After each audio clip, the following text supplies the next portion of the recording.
big quiz, good to the last climber.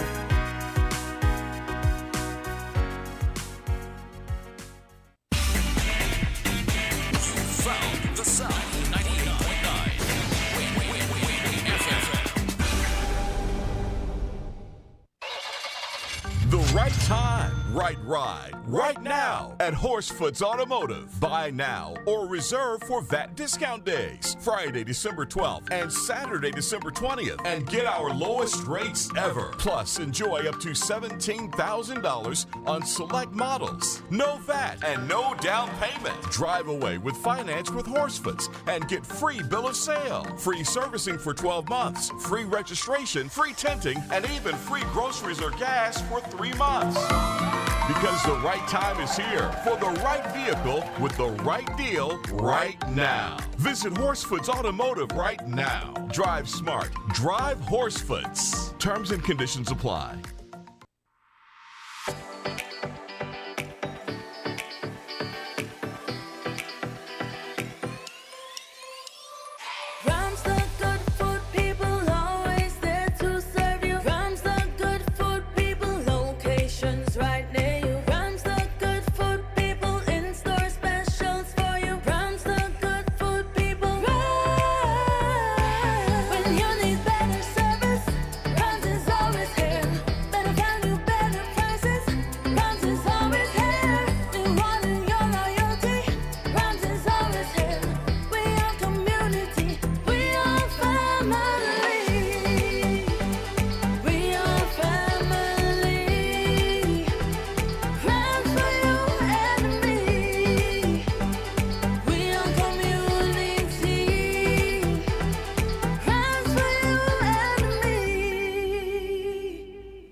Caribbean numbers come and play. Just one single dollar, that is the way. You can pick one number or two or three.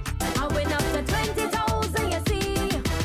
3 ways to play, 3 draws a day, 3 ways to win. Hear what we say. Caribbean numbers is the easiest game to play. The new Caribbean numbers. So play today. At any Caribbean lottery agent island-wide. So play today.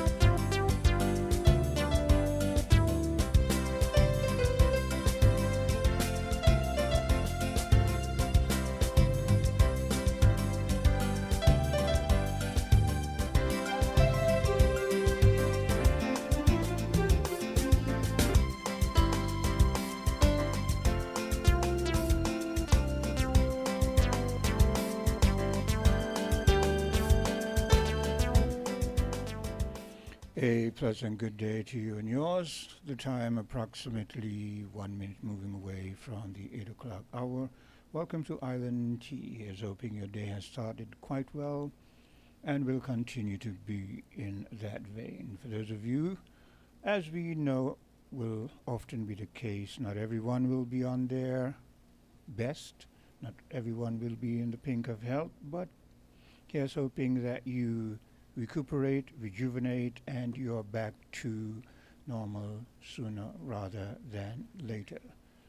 For those of you who are shut in and otherwise, here's hoping that those who are closest to you make sure to spend some time and reassure you that you are still of importance and you are definitely still loved. Now, the numbers that you can call if you wish to interact are 466-0989, 662-0989, 762-0989, in the UK 033-344-0065, in the US of A 718-285-6984, in Canada 305-921-4619. Okay, well, how do I start today? Well, again, let me remind you that as you've heard my voice first off, Cortencia is not in and will be back with us come next week, Monday.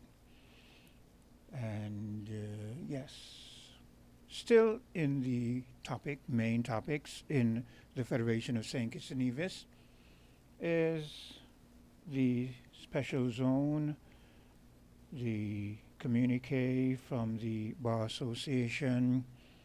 We remember the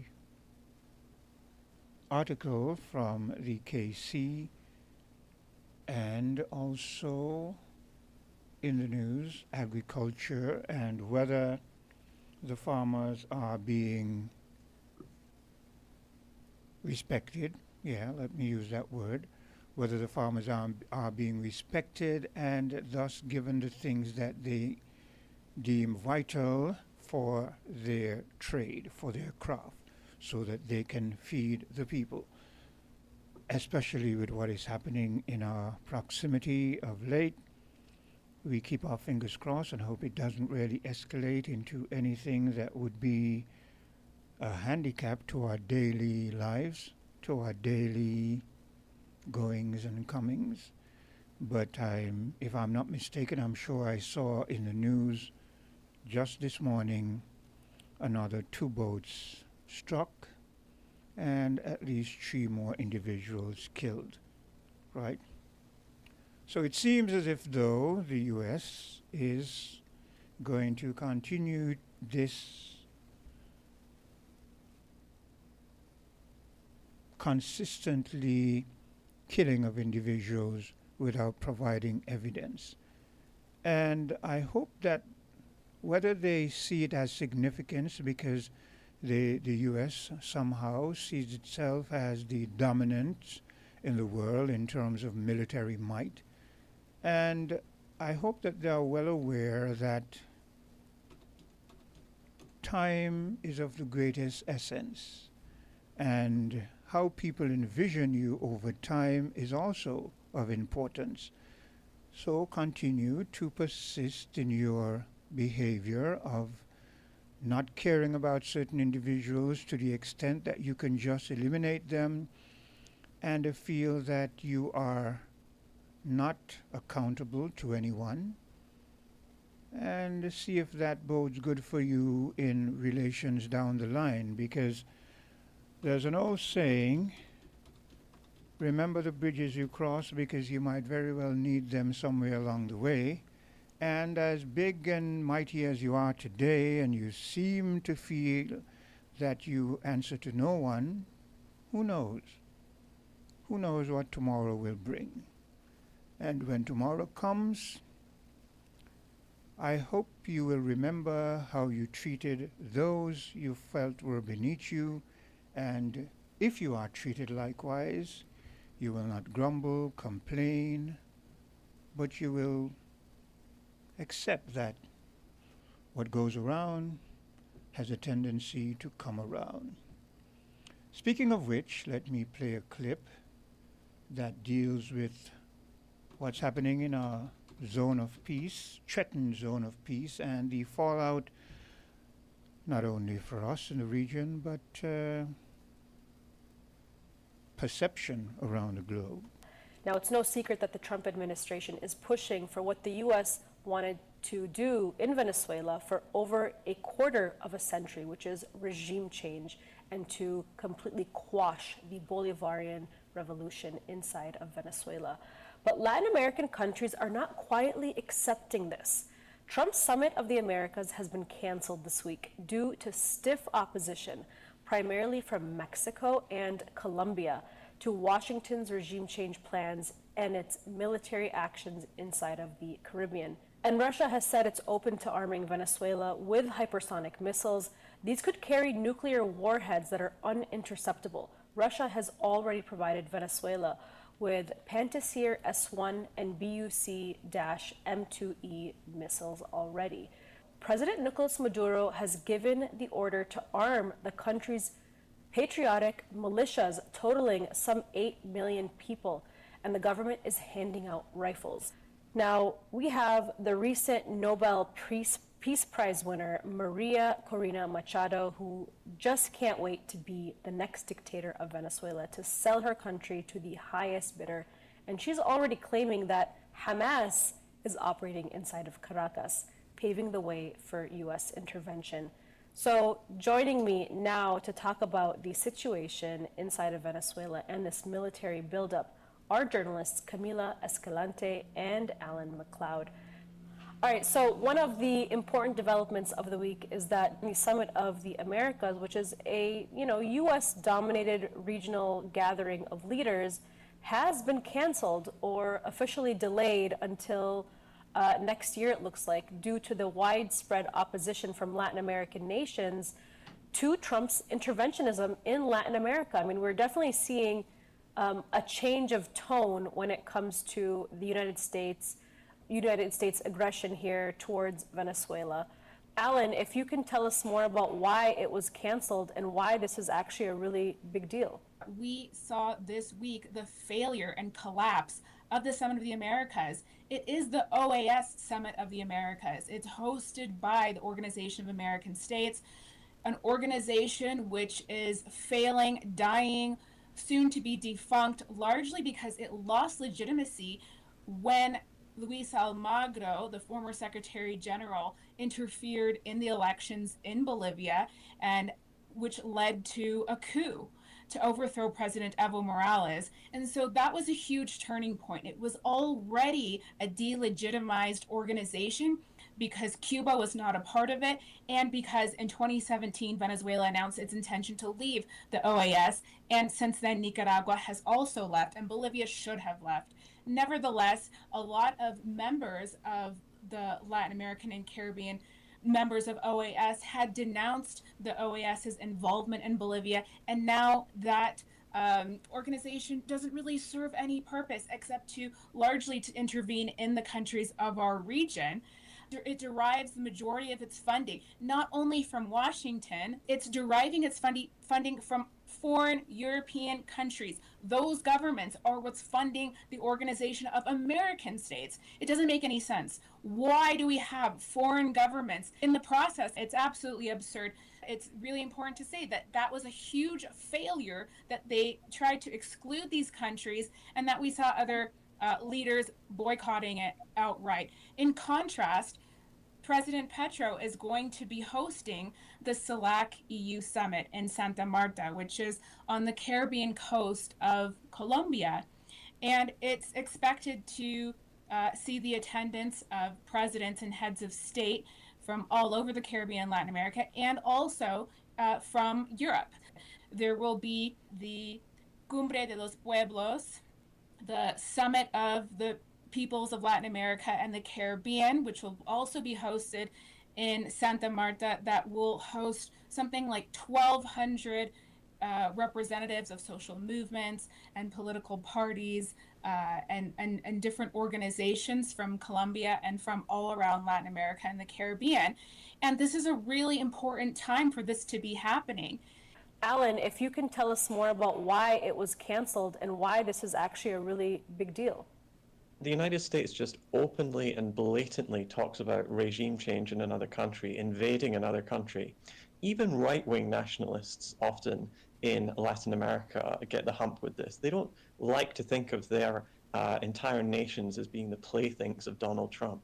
So when Trump goes around just insinuating that he might invade Panama, Colombia, Venezuela, Cuba, who knows, they don't really like that. And not only that, the regional situation is pretty interesting in that there is a split of quite powerful and influential anti-imperialist blocs in the region. I'm thinking specifically about the governments of Mexico and Colombia, led by Claudia Sheinbaum and Gustavo Petro, respectively, who have really come to Venezuela's aid and put a principled stance on this, saying we do not accept interference in foreign countries. We do not accept the bad old days of the 20th century. We don't want to go back to that when the United States would just invade countries at will. And so Mexico and Colombia, two of the most powerful, most populous, largest countries in the region, have put up some significant opposition to this, telling Trump in no small terms that they will not be heading to this summit if this continues. And so ultimately, Trump, Marco Rubio, and the clique around Washington has pulled back and decided to officially delay the summit. it's simply not going ahead because Trump knows that it's going to be a huge PR disaster for him, getting lectured by certain countries saying we don't want regime change, and also from the prospect of sort of mass resignation where heads of state simply don't go to this event. So they decided to take the easy way out and just cancel it or officially delay it for a little while. And could you just go over some of these neocon war hawks that are based here in the United States and how they're using U.S. media, even Maria Machado, the Nobel Peace Prize winner, to really push for this U.S. War of aggression with Venezuela? Unfortunately, the neocons have found themselves a comfortable space in the Trump administration. Perhaps most importantly of all, Marco Rubio, who is Secretary of State, head of USAID. Rubio himself is a Cuban American. He has typical Cuban American views, which are deeply conservative, one might say reactionary. He has pushed for more intervention, more wars, more US involvement. He is constantly agitating for the overthrow of the Cuban government, the Nicaraguan government, the Venezuelan government, before it, the Bolivian government. You know, they start thinking about some sort of ridiculous excuse for this. And right now it's the drug war, which has never really been fought against drugs, of course, because everybody knows the best way of dealing with drug wars with education. You don't go to other countries to bomb the crap out of these places. But, you know, Rubio has used this excuse to try to push his decades-long agenda of overthrowing socialist or anti-imperialist governments. And he's found a willing ally in some Venezuelans, like you said, Maria Corina Machado, who is a far-right opposition leader who her entire career has basically been spent at the knee of Washington, learning from George Bush. You know, she went to the Oval Office in 2005 to meet George Bush. That's how far it goes back. And her political group, Sumate, has been sponsored by the NED, which is a cutout organization of the CIA. Machado is the latest in this succession. It seems very likely that this is not going to work given her tanking numbers in Venezuela. Her constant calls for the United States and sometimes indeed Israel to attack, bomb, and invade the country has really lost her support, even among right-wing Venezuelans who don't like the idea of their country being turned into the next Libya or the next Gaza or the next Afghanistan, because they've seen for decades now what neocon US intervention does around the world. Yeah, most definitely. We've seen what this has done around the world. What struck me mainly was that if the Latin American countries are gradually showing their displeasure and disassociating themselves from the OAS, Organization of American States, our Caribbean leaders otherwise should be taking note of this and should be forming an alliance with these Latin American countries within our proximity so as to strengthen the whole Caribbean region and its voice. Sometimes I am just at a loss for what are our Caribbean leaders doing. Their two main focus are supposed to be, one, the foremost, to make sure that your peoples are as comfortable as can be and the future looks fairly bright. And the second is to know what's happening around the world, because if you do that, then you know how it will affect you. Hello, caller? Yes, Quint, good morning to you. Good morning to your listeners. And greetings once more in Jesus Christ's name, the only Savior of sinners from the sins and from hell, through the gospel only, and the second person of the eternal Trinity. Now, let me say this, Quint. I have spoken in the past and spoke about the genocide, the genocides of the Christians in the northern and central Nigeria. I've spoken about the killing, the genocidal killing of people in the Sudan by the UAE, United Arab Emirates. And by the way, on that one, I've listened to something recently, and not only are the United Arab Emirates involved in that, in sponsoring the war against the Sudanese, in killing them off, but also Israel and America, they are also involved as well in that ongoing war, in killing off the Sudanese.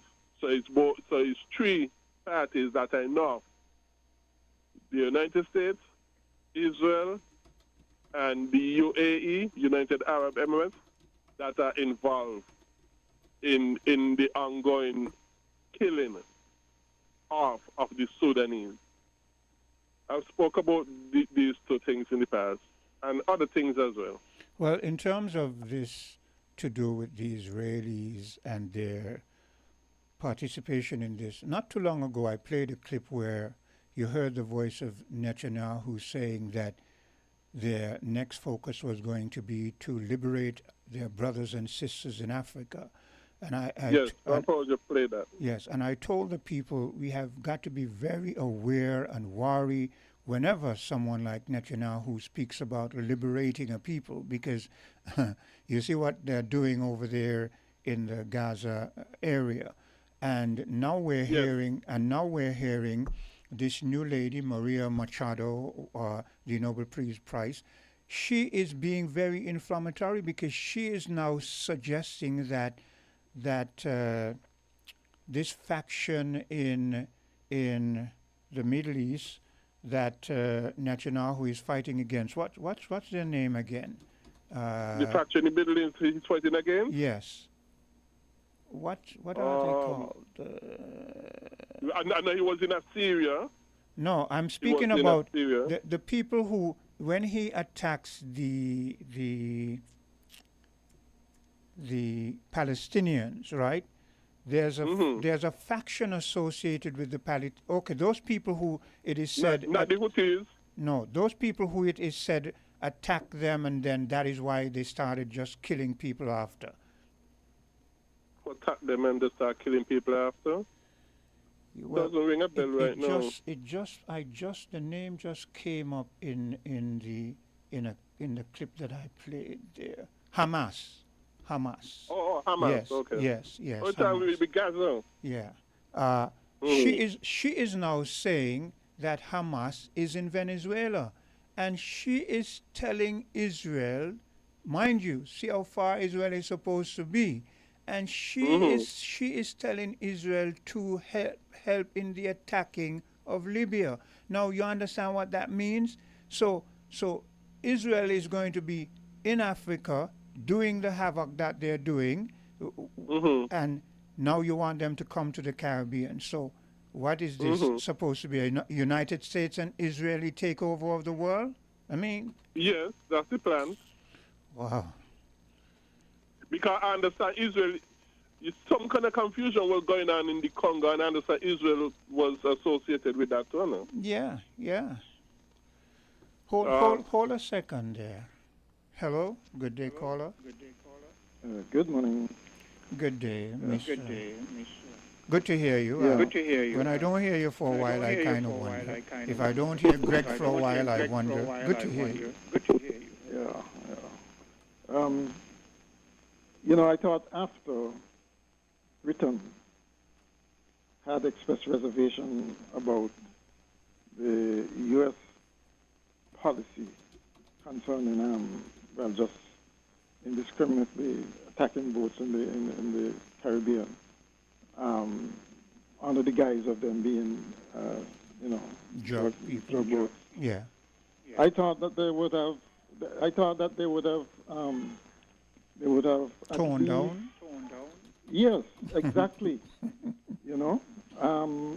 Not only toned down, but also come out with some kind of expression of solidarity with the British opinion.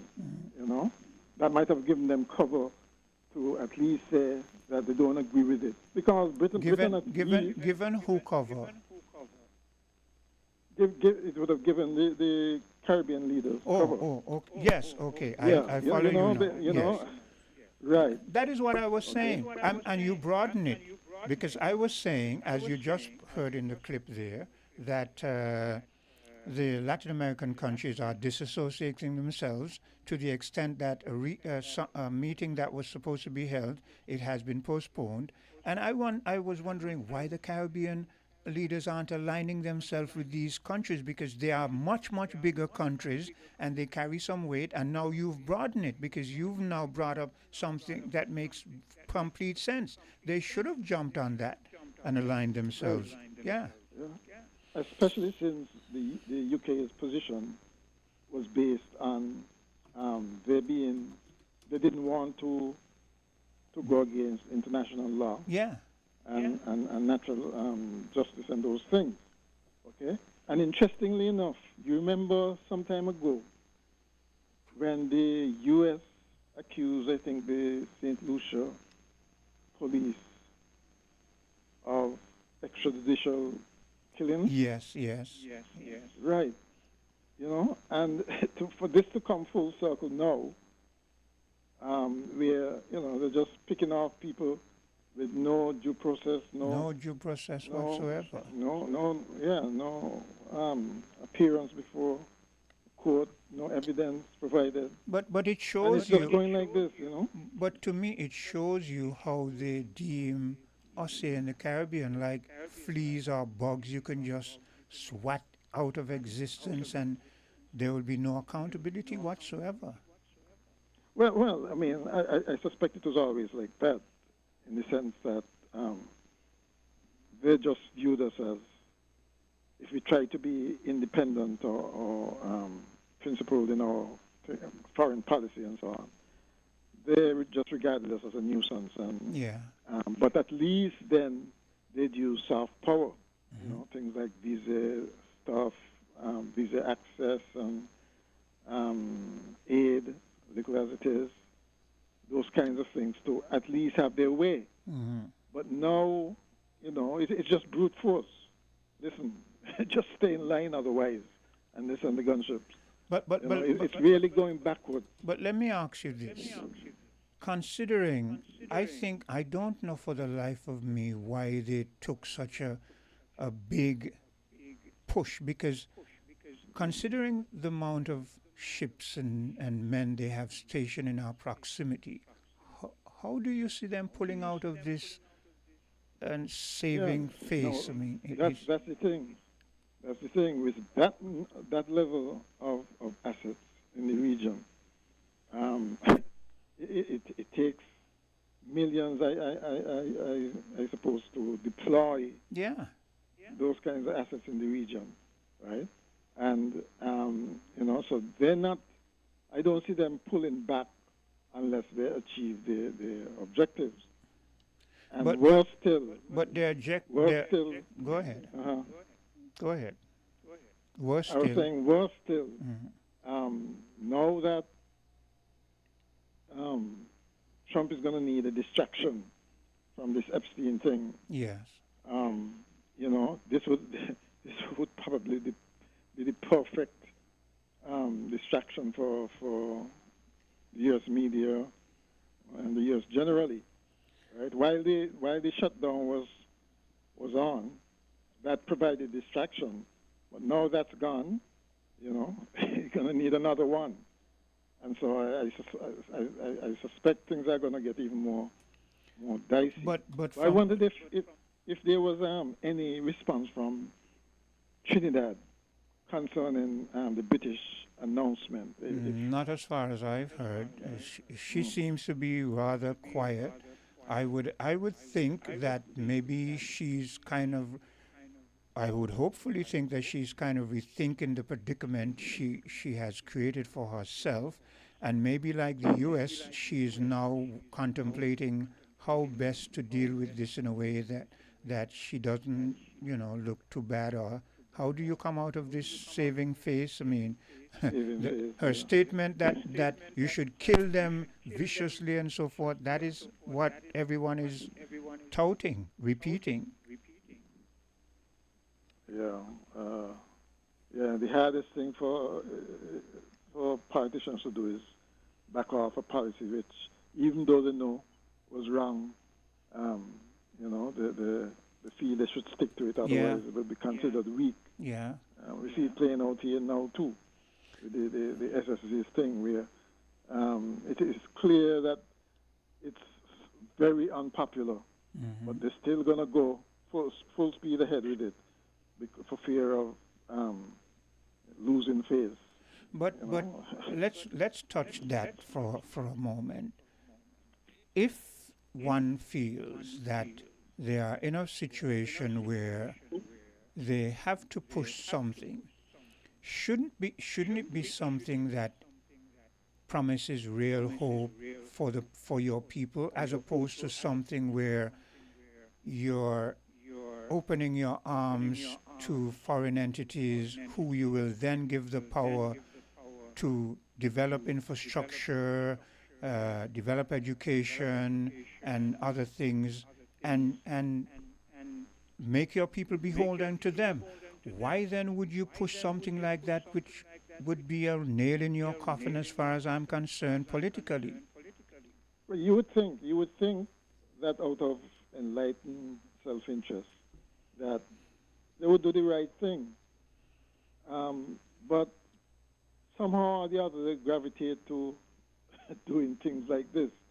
And that is why so many people start to suspect that there's more in the mortar than the pestle, that these things have been already made been on said.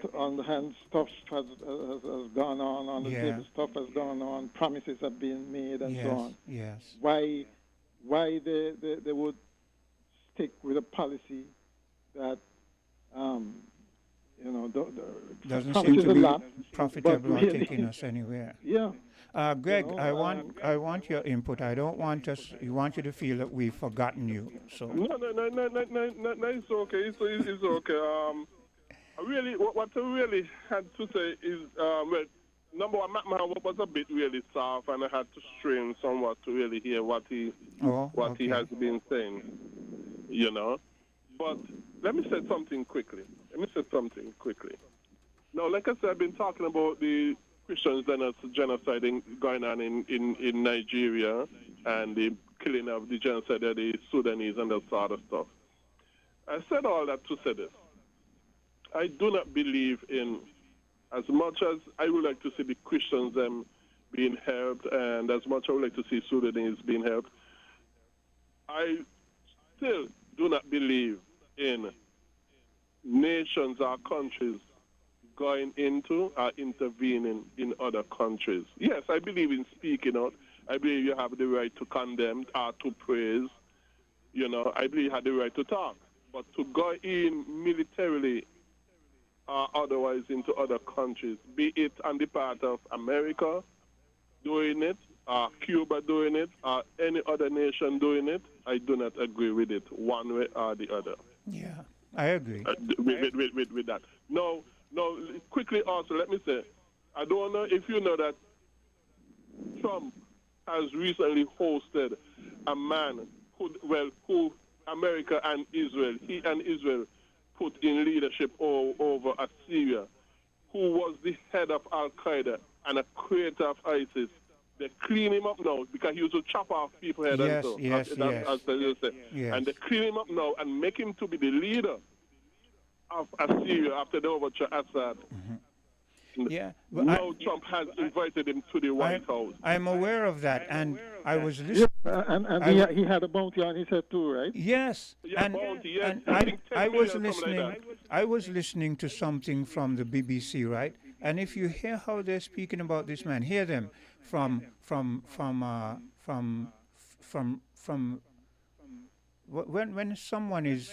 when someone escapes prison and they're on the run.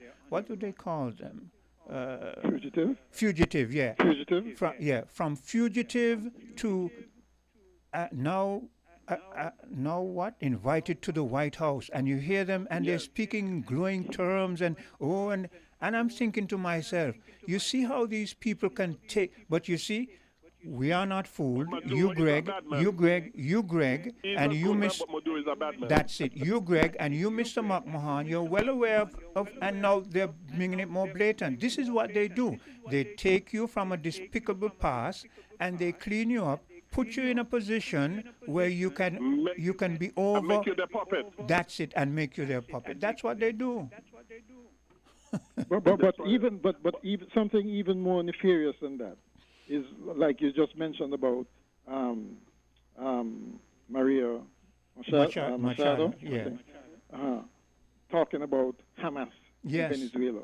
Now, how much more preposterous can you get? You understand? Right? And using things like this, to actually encourage War. invasion of your country. Yeah. You know that to me That that she's a sounds puppet. treasonous. She's a puppet I- of the You United know? States. And what and you notice now that Israel has dealt with Hamas in Gaza. It's almost like they're looking for new roles worldwide. Yeah. You know, Africa, liberate who in Africa? But They want control. But Mr. McMahon and Greg, I made this statement recently. With the way how Maria Machado is acting, it is making people, individuals like myself, and I'm sure others, take a very, very keen look at the Nobel Peace Prize recently and how they send out their awards. It is becoming Quint- suspect. Yeah, Quint. It was always that, though. It was always that, you know. It was always that. Considered political. Okay. I wasn't aware of The that. Nobel Peace Prize is The Peace political. Prize. The Peace Prize It's itself, political. not the others. Okay. Yeah, but fellows, can I say this? No, I believe the United States want the Venezuelan oil, okay? Yeah. No doubt about that. I think that is the biggest reason why they want the Venezuelan oil. But there's also something else. Every time those presidents in the United States get involved in some kind of scandal, Yeah. something come out They there, they create go a start a war. war Yeah. to divert his attention. Yeah. Historically, they do that. You're right. Right now, Trump is under a lot of pressure, and something come out that he was also involved, and he's on that Epstein list, and he's under a ton lot of pressure to release those Epstein files.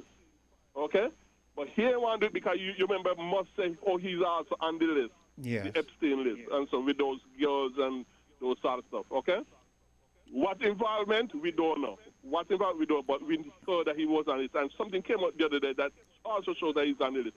And I think that is another reason. Maybe not as big as a reason as the other thing. Well, they but recently, it is another reason. they recently published an email from purported to be from Epstein, and within that email, it is alleged that he is referring to Trump on numerous occasions. And Well, did he name him? and in relation to a lot of the girls and so on and so forth. Mm-hmm. Yeah. Quint, So that I think you is got to be another careful, reason Yeah. why he- because Wait, Greg. Remember- Wait, Greg. Go ahead, Mr. McMahon. yeah, you have to be careful because remember, you might say that WinnFM is Notice lowly. what I said. Notice what I said. It is alleged. I made Yeah, sure I used yeah, it. yeah. Yes. I'm saying that because remember Trump has now said that he's obliged to sue the BBC Yes. for what they've done. In other words, nobody anywhere, regardless of the reputation, regardless of how big or small, Yes. is out of Let me vindictive reach. let me go back over what I said. I said it has come out that there was an email, and within that email it is purported, those are the words I use, that Mr. Trump is named in that alleged He's named in email, it. that he is Epstein is referring to him on numerous occasions and calling his name in relation to a number of ladies, and I made sure that I said it is an alleged. It is alleged. Right. So I always, And you didn't, I'm all, and you didn't say what he did with the ladies. You no, did not say that. no, I'm always very cautious and mindful of what I say, because when you sit in this chair, you can't make certain mistakes. You Right. understand? Even the And these are what you U.S. want press. to divert people attention as well. The oil, yes, I be the biggest reason, but this is another reason why he's pushing for this war to divert attention, because that is what the American presidents Yes. do when That's they get what in they hot do. water and they want That's to what they do. divert people's attention. Yeah, Reagan did it. Yes. What he named did it. Clinton did it. Clinton did it. Yeah. Bush did did it. it. Yeah. There's another aspect to that too, in that I don't know if you've noticed throughout history, most of the so-called great presidents always had some war under their belt, Yes. some victory That's under another thing again. up to modern times. Because still like because Mr. McMahon, they lean on this patriotic thing. They know that once they do that, it is going to be all about America, American democracy. And them leaving a legacy too. Yeah. And yes, the legacy aspect of it. Yes. Right. But you notice, I don't know if you notice the change in tone of even news organizations like CNN. They're less inclined now. They're very, very careful and tiptoeing around their news reports now, especially since Trump has made an example of companies like CBS. You know, and so it's a new world where the press is extremely cautious. I of think what they put out there. I think I have no real sympathy for them. I think to some extent, even though I'm not a fan of Trump, I think to some extent they deserve it, and I tell you why. Because for years and years and years, it seems that they have aligned themselves to push in particular stories. You notice if a story comes out, all of them carries the same story in different forms. Yeah. As a matter of fact, I think they were one of the reasons why we had those Gulf Wars. You know, that's it. They were feeding instead of being questioning the evidence like the WMDs, weapons of mass destruction. You know, they fed into it and pushed one theory, thing. Yeah. So because of that, because they all followed an agenda, now we have a strong-armed individual who is narcissistic, and he's using that against them now. You see, they put themselves in a position where they really don't have any real strength, and this is why the established media is losing credibility over time. Yes, exactly. They don't have the clout. You call them the corporate media too. Yeah. Okay, and of course, remember that much of the media, you know, who owns much of the media? Yeah, that's his main question. Right? Yeah. And you don't even come up and say that openly, otherwise you'd be accused of being anti-Semitic, anti-Israel, you know, all of that. Anyway, I've got to take a commercial break. Okay. Jesus is Lord. Thank you. Okay, so we'll take a bit of a commercial break, and I'll be right back. WINN is 98.9. 98.9 is WinnFM. Mommy, are you writing to Santa too? You have Santa. I have CIBC Caribbean. CIBC has sweetened the season, so you can bring your holiday dreams to life and wrap a new home or land with incredible cashback deals. Plus, your approved loan gives you a chance to win up to US $5,000. Apply now at www.cibccaribbean.com/sweeten the season. Terms and conditions apply.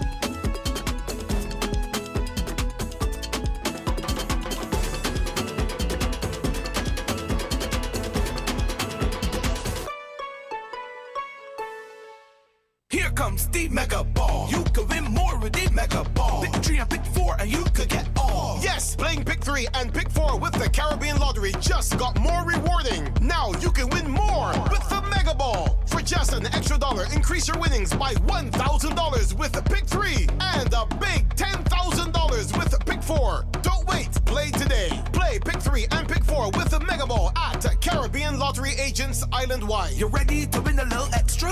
Then get on the ball. Must be 21 and over to play.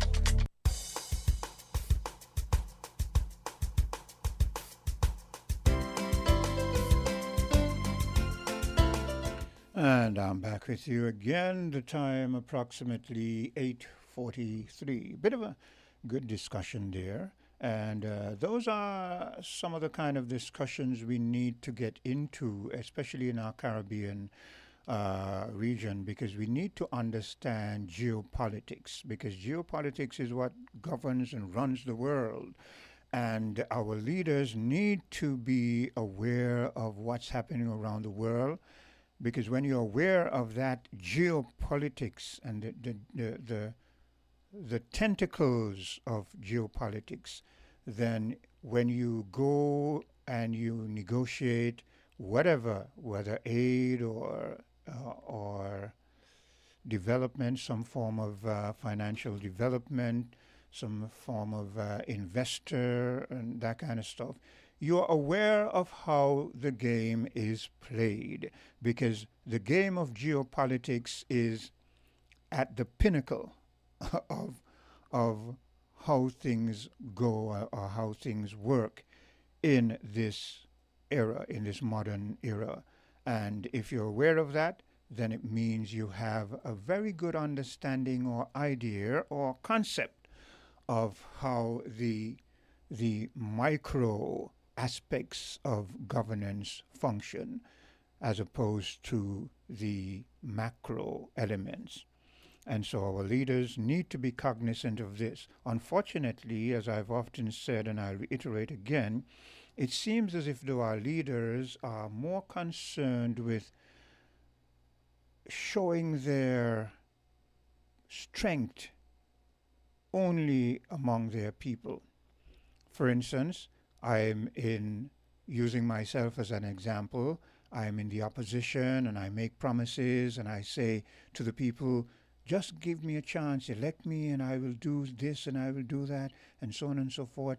And the people give me that chance and I find myself in the seat of the incumbent and I forget the people put me there, and I'm running all over the globe trying to negotiate things that are geared more towards making me look good, and I'm more concerned with going to the United Nations and other forums and letting my voice be heard, as opposed to pushing things that will enhance and develop my people.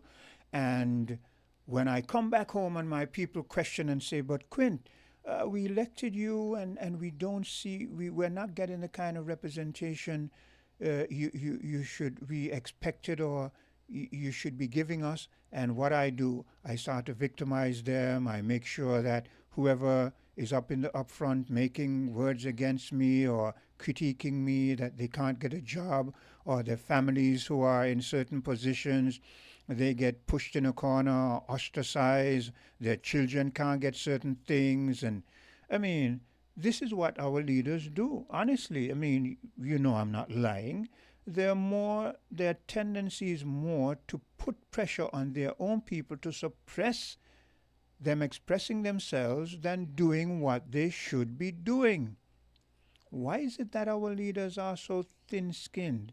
Why is it that our leaders can't understand that part of what you signed up for is that if the people aren't comfortable, they will express themselves, and they should, because that is what quote-unquote democracy should be. But that again is why a lot of, especially the younger generation, are looking at democracy and questioning what is democracy, because we hear the word and what we see being played out is not really what we interpret or feel should be democracy. It seems to be very akin to dictatorship. Hello, caller. Yes, good morning, Quinn. Yes, good I day. like I like the way just now you made your perspective. By the way, good morning. My name is Winston. Welcome. Yes. And yes, these utterances make it hard for a new candidate to be judged and given a chance because the past always come into play. And I, as a potential candidate, already made my bid. Yes, I'm facing these things. And word is said, I wouldn't be a difference for the incumbents. I mean, not the incumbents, the present leaders now. But I believe in sifting sand when you're building a house. You need to get the actual grains to be specific to your construction.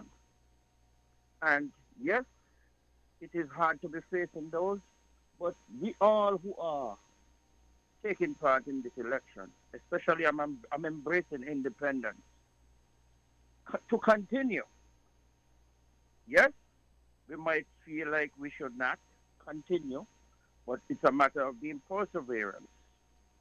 And moving from that, yes, when I have to say we, because I'm not there yet, we tend to shy away from the due diligence and the promises that we made, and we will be classified as such. On the world stage of linking with foreign governments, there is a thing called quid pro quo. Ain't nothing for nothing. If I need this for my country or my personal gain, I have to give back this.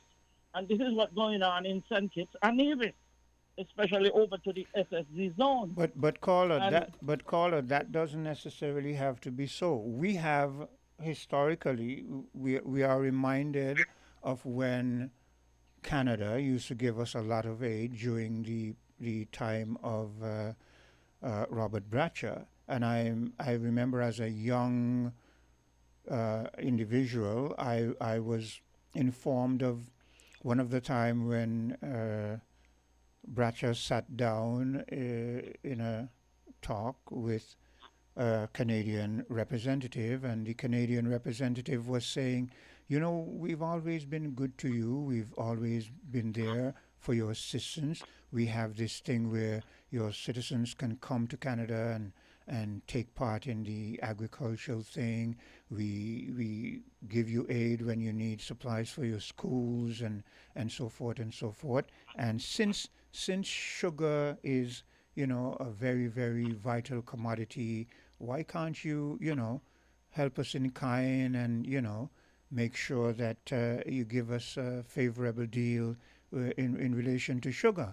And Bratcher said to that individual, well, we are the ones who are in the unfortunate situation.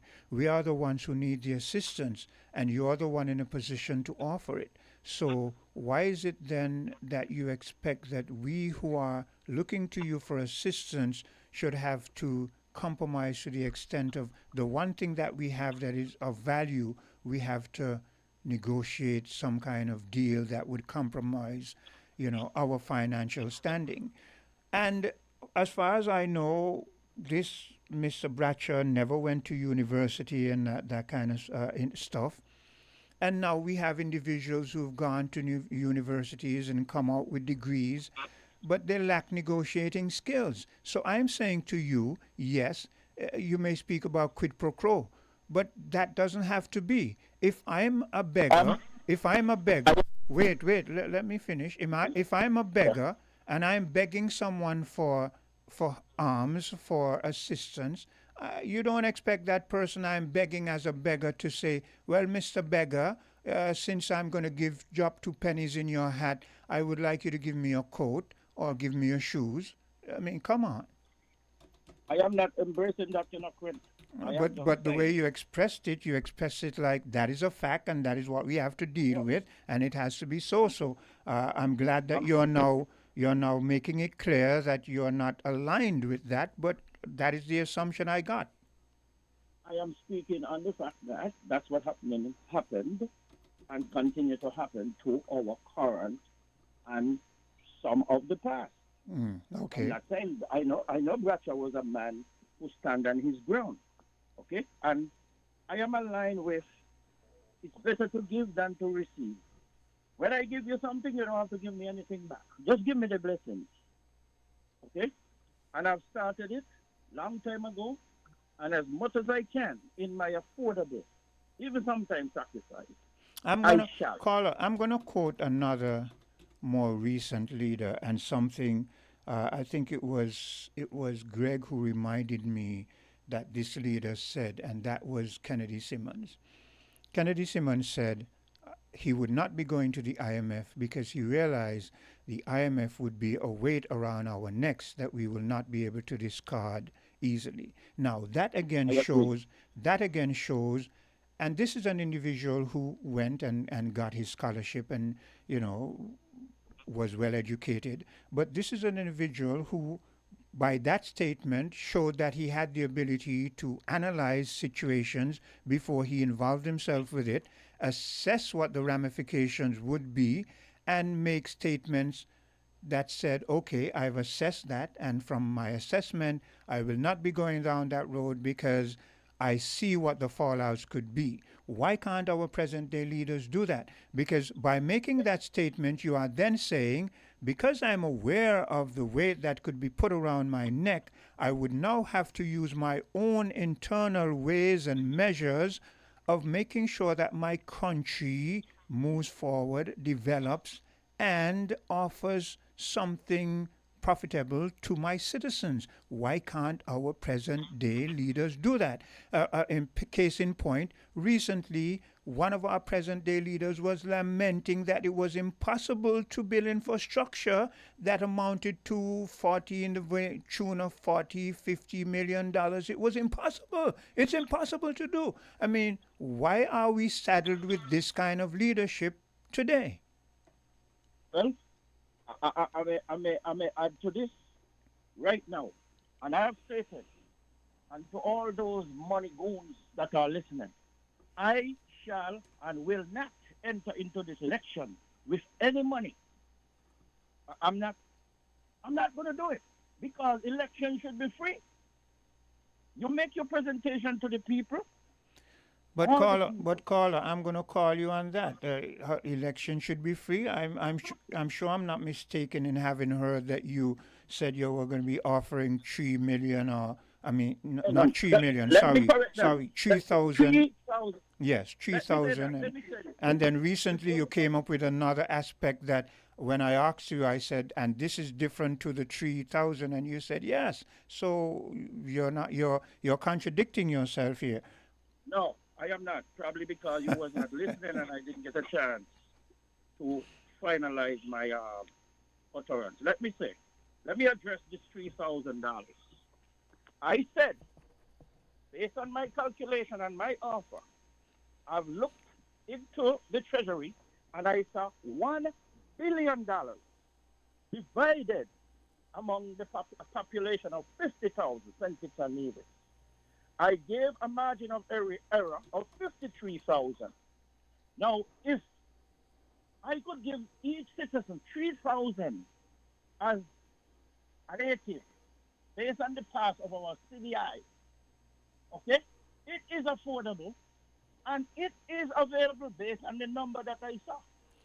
But caller, I'm saying that when you make that statement, you contradict, because you just said that you're not going to be coming in with any money. It's going to be free, but you're already buttering up the people. I am not going to buy any votes. But caller, with all due respect, that is what it comes down to. I mean, let me calculate. Let me reiterate. I will not make any offer. I'm not going to make any personal offer. Let me put it this way.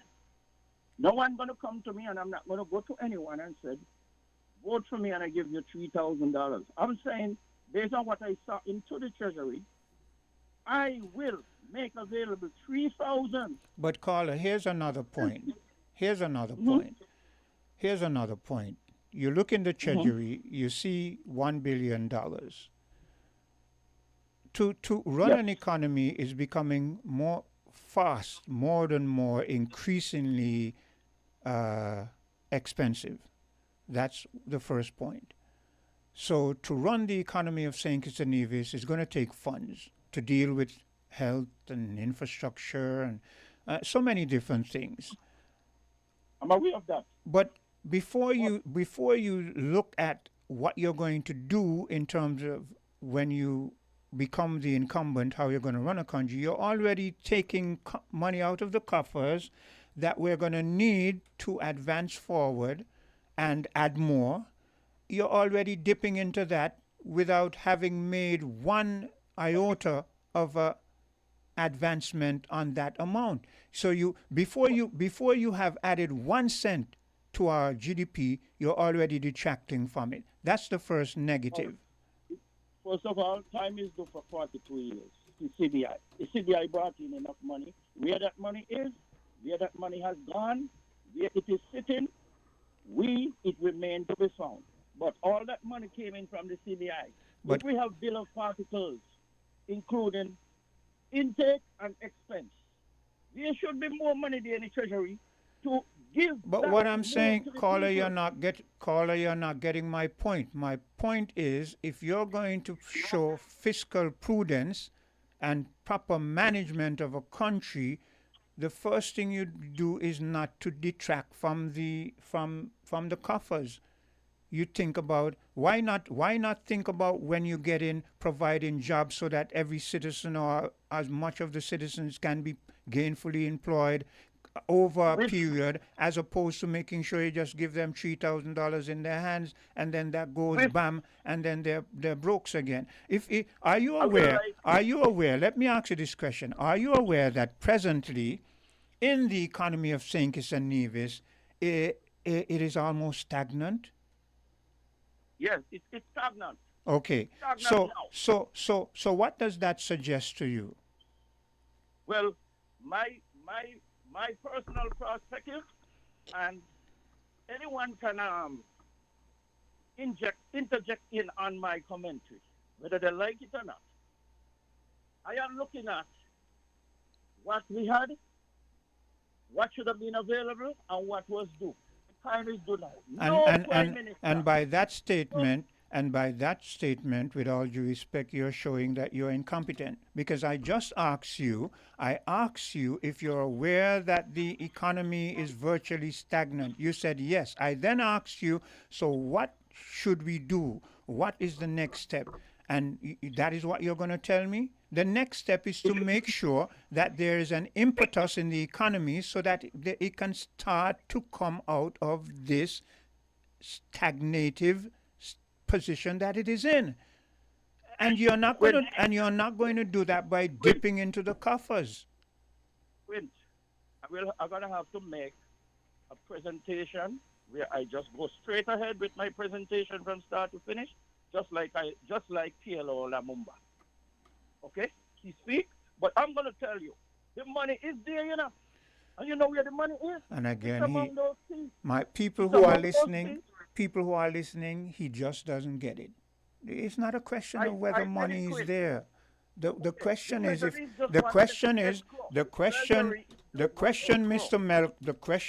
Welcome, is if there's money there, you have to be fiscally prudent in how you spend it. That is the question. That is the thing. Every candidate will have their own pitch. Their pitch. My pitch is the people of St. Kitts and Nevis deserve a dividend, and the dividend was due a long time ago. Hold a second. Yes.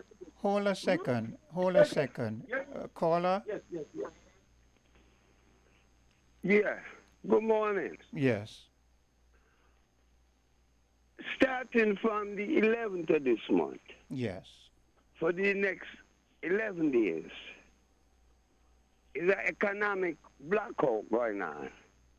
Starting in Australia, the U.S. There's another one coming up on the 25th of this month. When you say economic hold on. To the 2nd next month is in effect pushing back against electronic IDs, smart city, sustainable 2030 goals, is saying that the people we support economically is the people using these money to poison us with vaccines, to let me say, put us in open-air prison. The idea is to stifle the people in bank. You don't buy nothing that you don't have to. You don't pay no bills. Actually, you don't take no plane ticket. You spend absolutely, or let me say, you spend only what is absolutely necessary. It is the people taking back the power. You see how you say that the people stand up against the SSV and they're still going ahead. It shows the weakness in the people. They ain't got no strength. Hold a second, caller. Mr. Welcome, if you're in the background, I didn't hear what the caller said a while ago because you caller, could you reiterate your last paragraph, because I didn't get the words that you said there. The last thing I said, like it was said today on this radio station earlier. Yes. That the people went against the people are against the SSV zone. Yes. But they're still going ahead. Mm-hmm. I'm saying it shows a weakness in the people, or it would not be going ahead. If the people had real strength, the people would stop it. The people would not allow 9-11 people to decide for the next 50-something thousand people. I agree with you. But caller, I wanted to interject in the beginning when you said there was an economic blockade in relation to Canada and the U.S. I wanted you to elaborate on that, to be a bit more specific. Beginning in the U.S., not Canada, I said Australia and the U.K. Yeah, okay. People are taking back power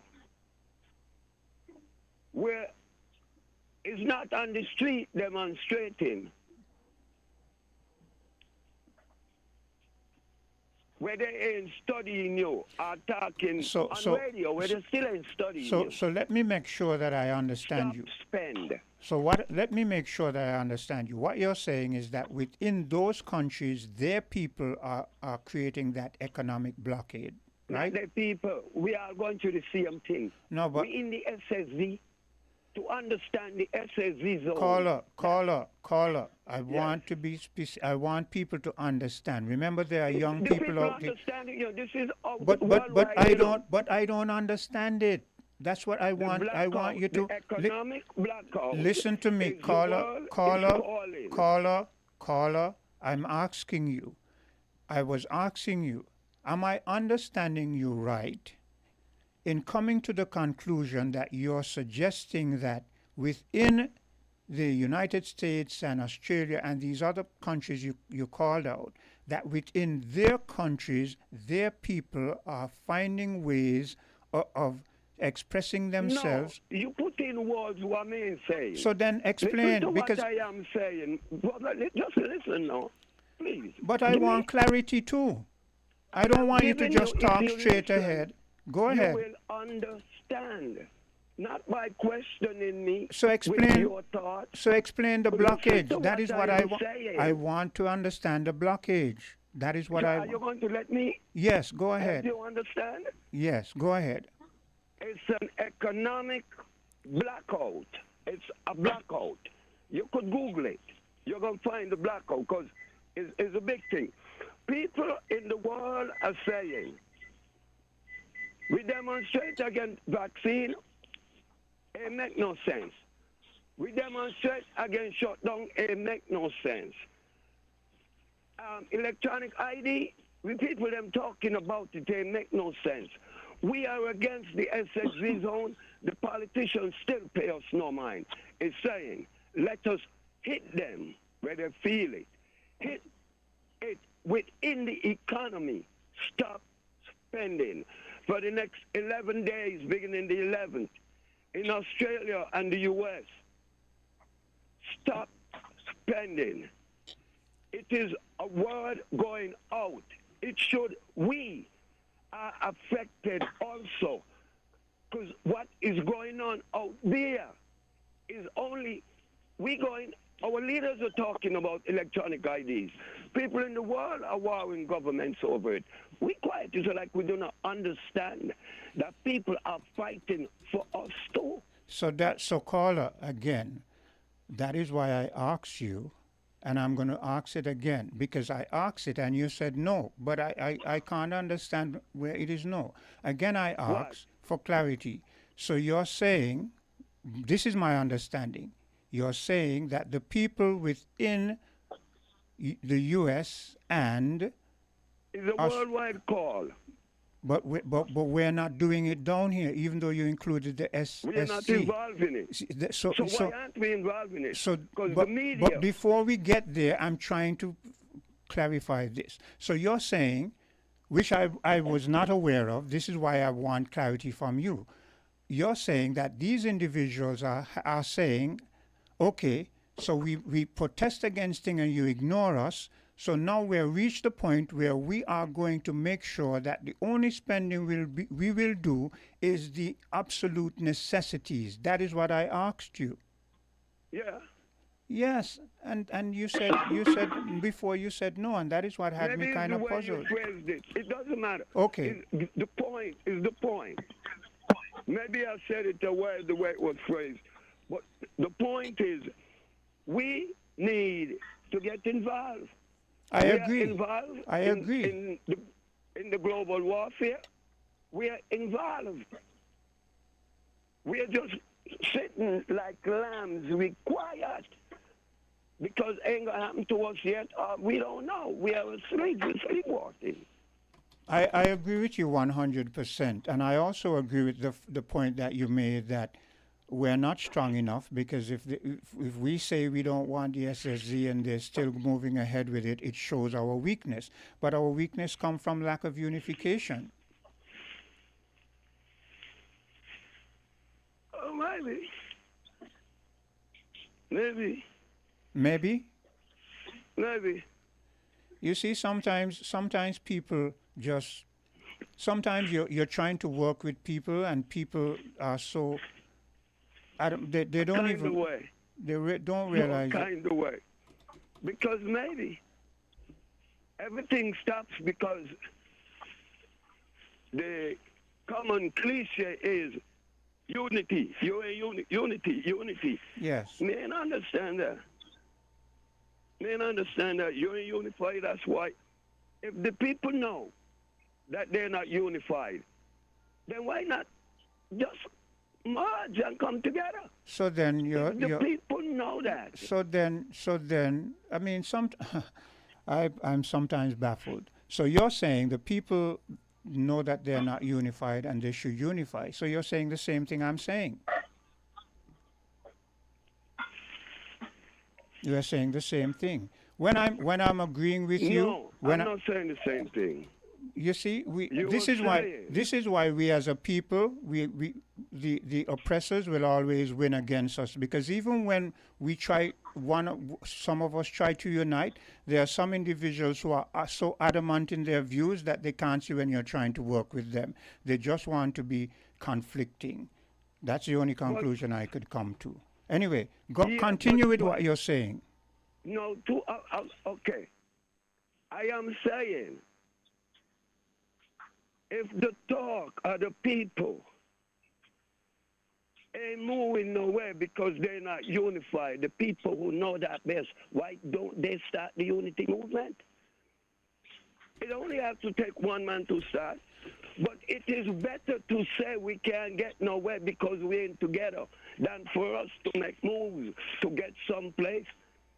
It is very convenient. You see, caller. You see, caller. like You that see. sound You, too. you see, caller. I don't. When I encounter individuals like you, because I look up to you, I see you, I know that you are not a fool. I know you're quite eloquent. But I think one of the problems we find ourselves with is that if I'm speaking to anyone, whether it be a child or man or woman or whatever, and I realize they say something and I agree with it, I do not try to find ways to try to prove a point. I acquiesce, I give in. But you seem to, whenever someone makes a point, rather than agreeing with it, you find a different. No, here are you passing judgment. I call asking us to support the international blackout against the oppression, and you choose rather to say, I want what? I agreed with you. I agreed with you. I said I agreed with you 100%. Weak people. You cannot use those words to me. I am too strong. You cannot try to tell me those little things like to put down people and no. I am way above that. But when I said, when I asked you cannot, and you should not do that.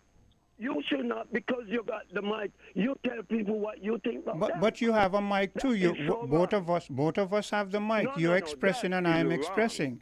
Okay, caller, listen to this. Allow people to make this statement. Listen to this. Not you come in with what you think they should and should not. It is what I know. Here's this. I said to you that it is because we're not unified. I was agreeing with the point you made, and what you said was maybe. Yes. It is not. It is not a maybe. It is a fact that we're not unified. So why try to soften it by saying maybe? That is your words. That's how you see it. Anyway. Why do you want others to see to your eyes? Anyway. That's a kind of arrogance. For going along your trailing, calling people names and saying things. No. A person is free to objectively say what they feel. And I agree. And I agree. But you are trying to steer a man's thought to your eyes. Madness. No, I disagreed with you. That's all I did. I said I disagreed with you and I came to my conclusion. And you have a right to come to your conclusion, which you have. Because when I asked you if you agreed that we were not unified, and I agreed that we should join the world, when I understood what you were saying in terms of the world protesting by not spending, I agreed with you. But I found every time I agreed with you, you found some way to change the stance of the position where we should be moving forward as a unit. You keep moving, stepping to the side, and I'm trying to follow you, and you step more to the side, and that is what happened. Anyway. Because maybe that's how it is. That's how I am thinking. I am thinking that instead of us finding reasons not to and why not, we should find means to do. And I agree. And to why yes. And I agree. Yeah, so I just ain't going along the, come on, well, we're unified and we got to get together. And if we ain't no. But we are not, but that is the salient point. No matter how you may twist it and turn it, that is what it comes down to. We're not unified and we need to get unified. You can climb a mountain, you can cross a boat, you can jump into a plane. You're going to come back to the same thing. We're not unified and we need to be unified. Is that we will never get anywhere. I never said that. I said we need to be unified. I am not saying that. I am saying me. I am a unit. You hear me, Aya? And when one man move, and you move with energy, you don't look back. If it's the right move, the others would follow. It would happen like bees to honey. It is not to sit and lament about what we ain't and what others. No. Positive is the way you think, and the way you think affects the outcome, your results. If you want something to happen, you cannot sit and look at the reasons why not. We must move with an energy, a positive. I agree. I agree 100%. Most of what you're saying, I don't disagree with, you know. You want me to agree that way in unify?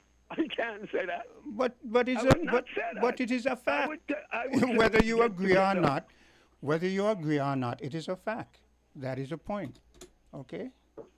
But, man, I just see us go watch football and cricket. I know if you see carnival, and I see independence. I see a lot of things where I see all the people. Anyway, caller, we're having an interview coming up, and I'm gonna have to take a break and come back. Unfortunately, I just had to open the door, and that is why I stepped away a few times. But we can always continue. Like I said, I respect you. You know, it's just that we're two strong-willed individuals. Okay. Yes. Okay. Mr. Yes. Okay, so I'm going to take a bit of a commercial break and we'll be back. We're different. We're 98.9. 98.9. Win FM. Campari. Red Passion. Embrace the mix. Campari, red passion, full action, this is red passion. Embrace the mix, add Campari, make it turn and twist. Add your chaser in your drink. Campari, red passion, make the nicest mix. Campari. Campari Red Passion. Embrace the mix. Must be 18 years or older to drink. Drink responsibly. The holidays just got a whole lot brighter with the new $5 Holiday Stash Scratch Ticket. It's easy to play, packed with $1,000 prizes and many chances for you to win big this holiday season. So go ahead, treat yourself, spread some cheer, and stack some cash. Play Holiday Stash today at Caribbean Lottery agents and vending machines island-wide. Must be 21 years and older to play. Please play responsibly. The countdown is on. The sweetest season of the year is here. From December 13th to January 2nd, St. Kitts and Nevis comes alive once more with vibes galore, energy to explore, and moments sweeter than ever before. Sugar Max 54, sweet to the core. The stage erupts with the passion of Calypso, the sweet sound of Pan, the heat of Soca, dazzling pageants and traditions that make you love Carnival even more. Dance to the streets at Juve, celebrate folklore, and revel in the Grand Carnival Parade, a celebration of rhythm, color, culture. Sugar Mass 54, sweet to the core.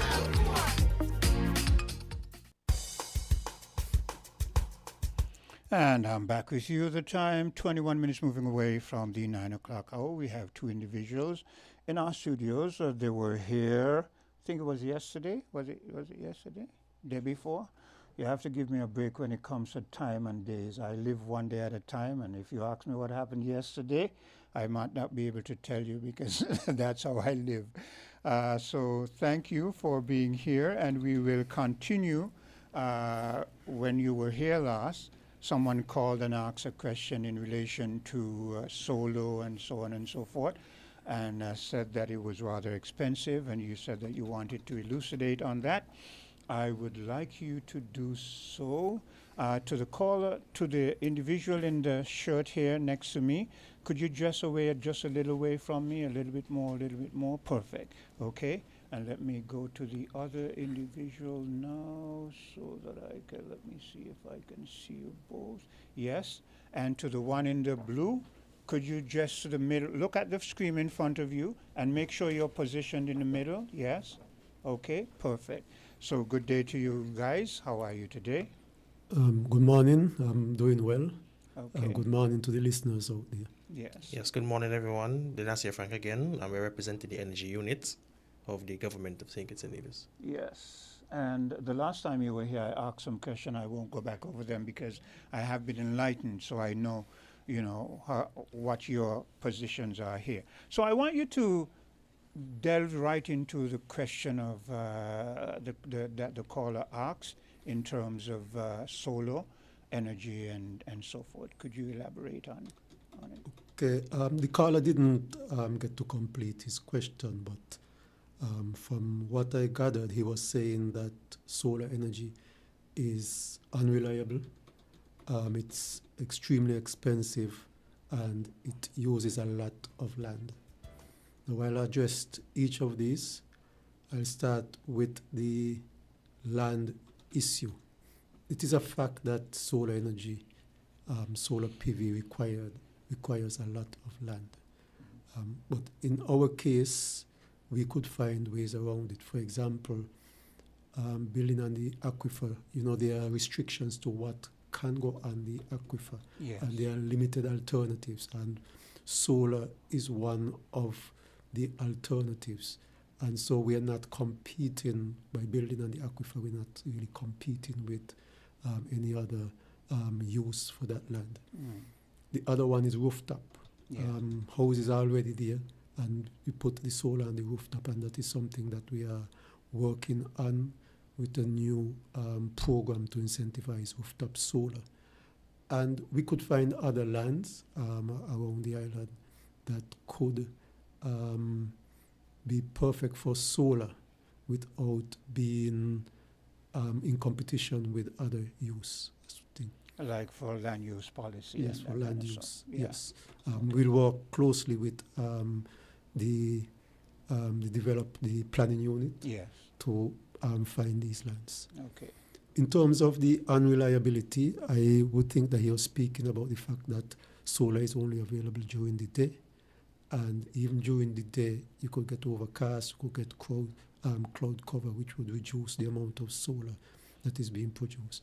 This is addressed by the use of batteries. You could have batteries that store excess solar, and during the time when, during the night, it shifts that solar and uses it in the night. And even when it's overcast, it makes up for the deficit by using solar energy from the battery. So that problem really is solved. The other one is the cost. And he's saying that solar is extremely expensive. If he was saying that 15 or maybe even 10 years ago, that would have been correct. But that is not correct today. There has been a dramatic reduction in the cost of solar panels and other equipment associated in batteries and other equipment associated with solar PV. And today, solar energy is the cheapest form of energy in the world. Even when you're going through your initial stages, like the actual setting up, like for instance, to get all the cells and get all the battery and all the components that will make them work in unison and that kind of stuff, even that is cheaper than any other source? Well, the upfront costs may be higher, Yes. most likely will be higher than a fossil fuel plant. Okay. But over the life of a plant, say 25 years. That's what I was getting at. Yeah. You don't have to pay for the sun. Yes. The maintenance is minimum Yeah. compared to a fossil fuel plant. For example, what we use at the power station now, Yeah.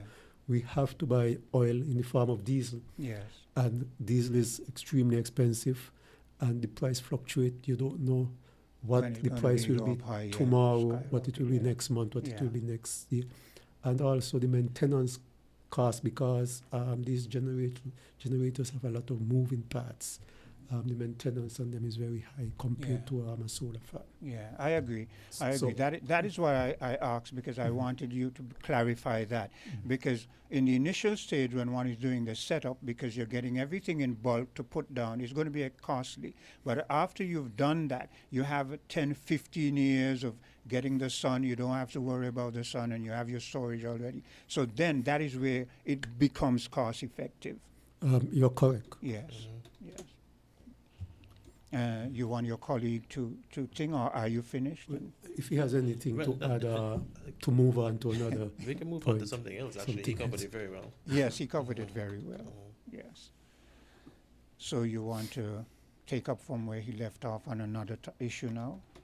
Well, I was going to focus on Energy Month actually. Yes. We actually definitely want persons to participate in the activities that we have for this year, especially the Rough Dry Friday is one of my favorite events. Yes. It's a simple activity. Don't iron your clothes on a Friday. And we recognize that a lot of persons last week, they did not iron their clothes and they still look perfectly fine because they probably would have had clothes that don't need much maintenance. Yeah. So they don't look like they're rough dry. But The modern day fabric seems to be geared towards that, you know. I remember once ago when cotton was the big thing, you had to iron, you know what I'm saying? But now you have the texture is different. So you wash and you hang it out and it looks like it's ironed, Yeah, but we still encourage persons to, participate. We do have the activity, the competition, Don't Press Me, and there are cash prizes to win. So we are encouraging persons to participate in that activity. And just keep abreast of our Facebook and website pages. Energyunit.gov.kn is the website, and the Energy Unit St. Kitts and Nevis is the Facebook page. Okay, so to your colleague now, when you were here, and since you're here again, I want you to go back over some of the initiatives that you said so that people can understand. There's some of the initiatives in terms of geothermal, and, you gave us a sort of a rundown on some initiatives. Could you go back and refresh our memories in terms of that? One is the development of geothermal on Nevis. Yeah. This is, as I said, on Tuesday, is funded to... Hold a second, we have a caller. You can... hello, caller? Yes, good day again to everybody. So this is the good caller? Day. Yes. I'm the one who had called in when you all was last year, when I spoke about the issue. Now, no economy can be run 100% on wind and solar power. If you're going to do that, you have to be that you want to destroy your economy, make life harder for your people, and that sort of stuff. Because solar power and wind power, they are very unreliable compared to fossil fuel. For example, in the nights, you're going to have big batteries. One barrel of oil takes a certain amount of batteries to push out the same energy, and these batteries are big and heavy. So it is not cost effective. It is going to be more expensive. Not only that, fossil fuel is energy dense. Wind and solar, they're not energy dense. So therefore, they take a ton load more energy. You take a ton load more unit of energy of wind and solar to push out this same amount for a much smaller unit of oil, fuel, fossil fuel, biocarbon. Also, we're talking about land. Wind and solar power, you have to take a lot more land to put down those panels and those wind turbines and that sort of stuff. Land, and we are a very small country. Not only that, these solar panels are filled with very dangerous chemicals that are very bad for the environment. So when you have to dispose of these solar panels and that sort of stuff, and even here the wind turbines are also contain very dangerous chemicals, but definitely the solar panels.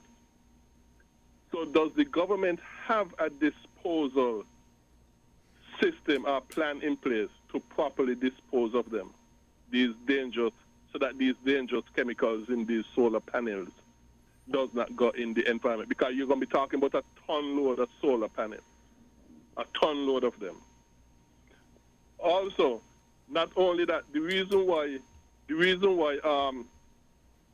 you can't run an economy 100% and alternative energy, wind and solar, is because that they cannot push an economy that have manufacturing in it, and worse yet, if you're going to have AI centers, because you have to use fossil fuel to push those if your economy is going to have such in it.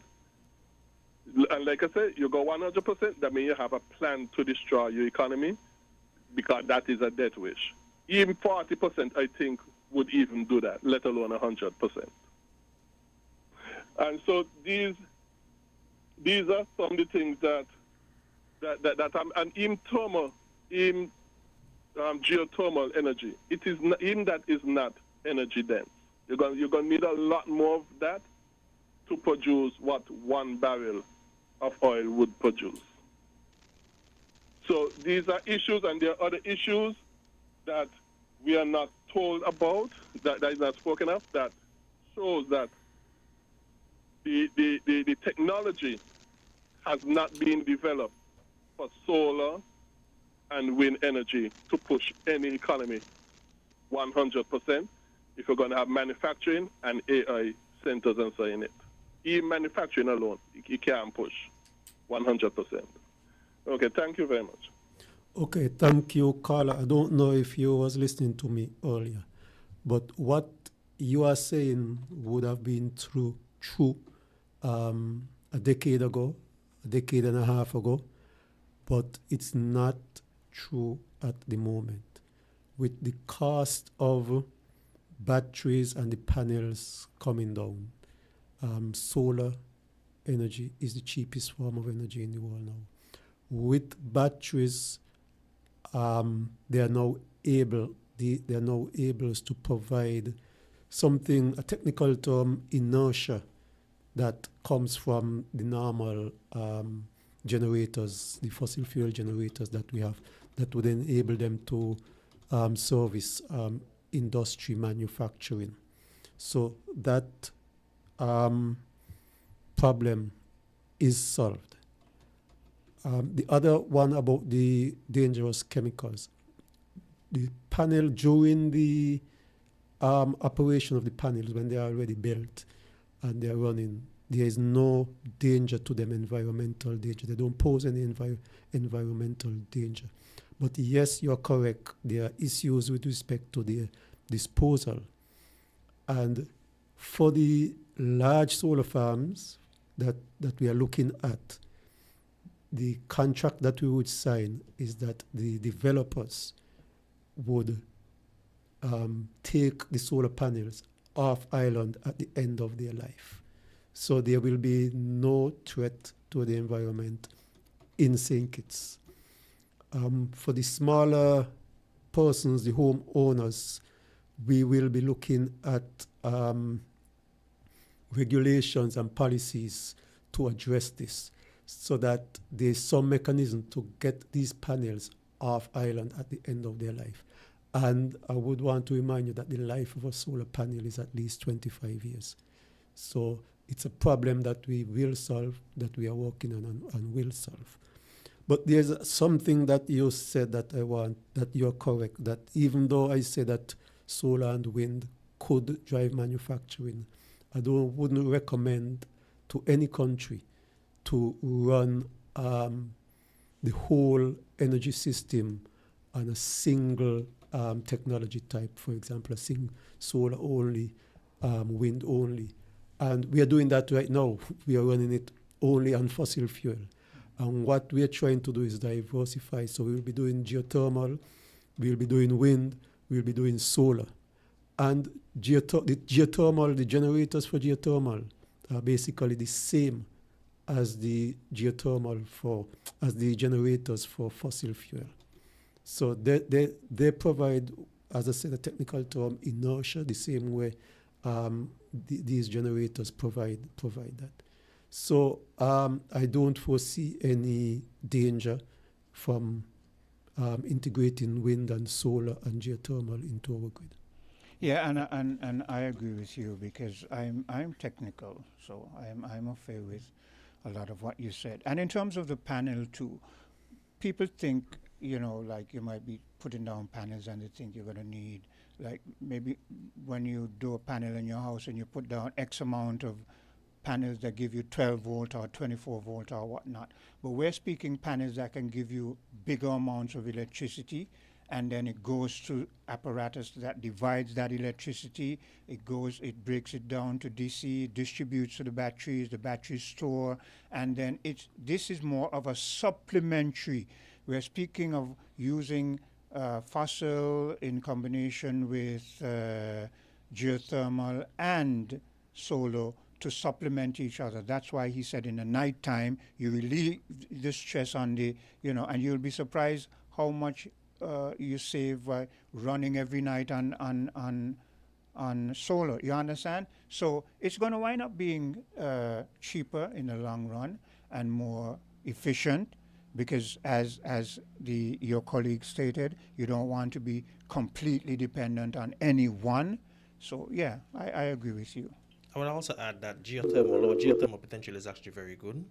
I could give the example of Iceland, for example. They use primarily geothermal, and the country, the economy is not suffering because of it. And we have a resource that could meet the demands, our energy demands within the federation. So once we have geothermal on board, then it's not going to be an issue. Bear in mind, geothermal has its setbacks to it. Because you're going to have, in terms of drilling the wells, you're going to have to be very careful how they drill them, in terms of not wanting to drill too much holes within given areas, and the effect it could have on the crust, falling, what do they call it, when the earth drops in certain positions, that kind of stuff. Depending on how, they're going to have to be very, very technical in terms of how they drill those wells and use them for energy. And when they move on over time from one well to another, how they stop those wells again, all of that is going to be important, because I've read some research where, people suspect that some of the tremors and so forth could be because of improper distribution of the drilling wells and capping of the drilling wells and so forth. But people will have to be savvy in how they're going to execute that. Which is why it takes a while for geothermal energy to actually be implemented. You have to make sure you cross all your T's and dot all your I's, because you don't have much room for error with geothermal. Yeah. Because remember, you're tapping into something that could be like from what volcanoes come from. So you got to be very careful. Yes, let me see if we have another caller. Hello, caller.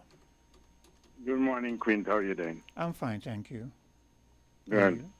Thank you for trying your best to educate the population. Well, thank you. The thing is, what I've recognized is that we've been listening about this story about geothermal for years, and nothing has come show fruit, have not beared any fruit. So I'm not sure we're going anywhere with that.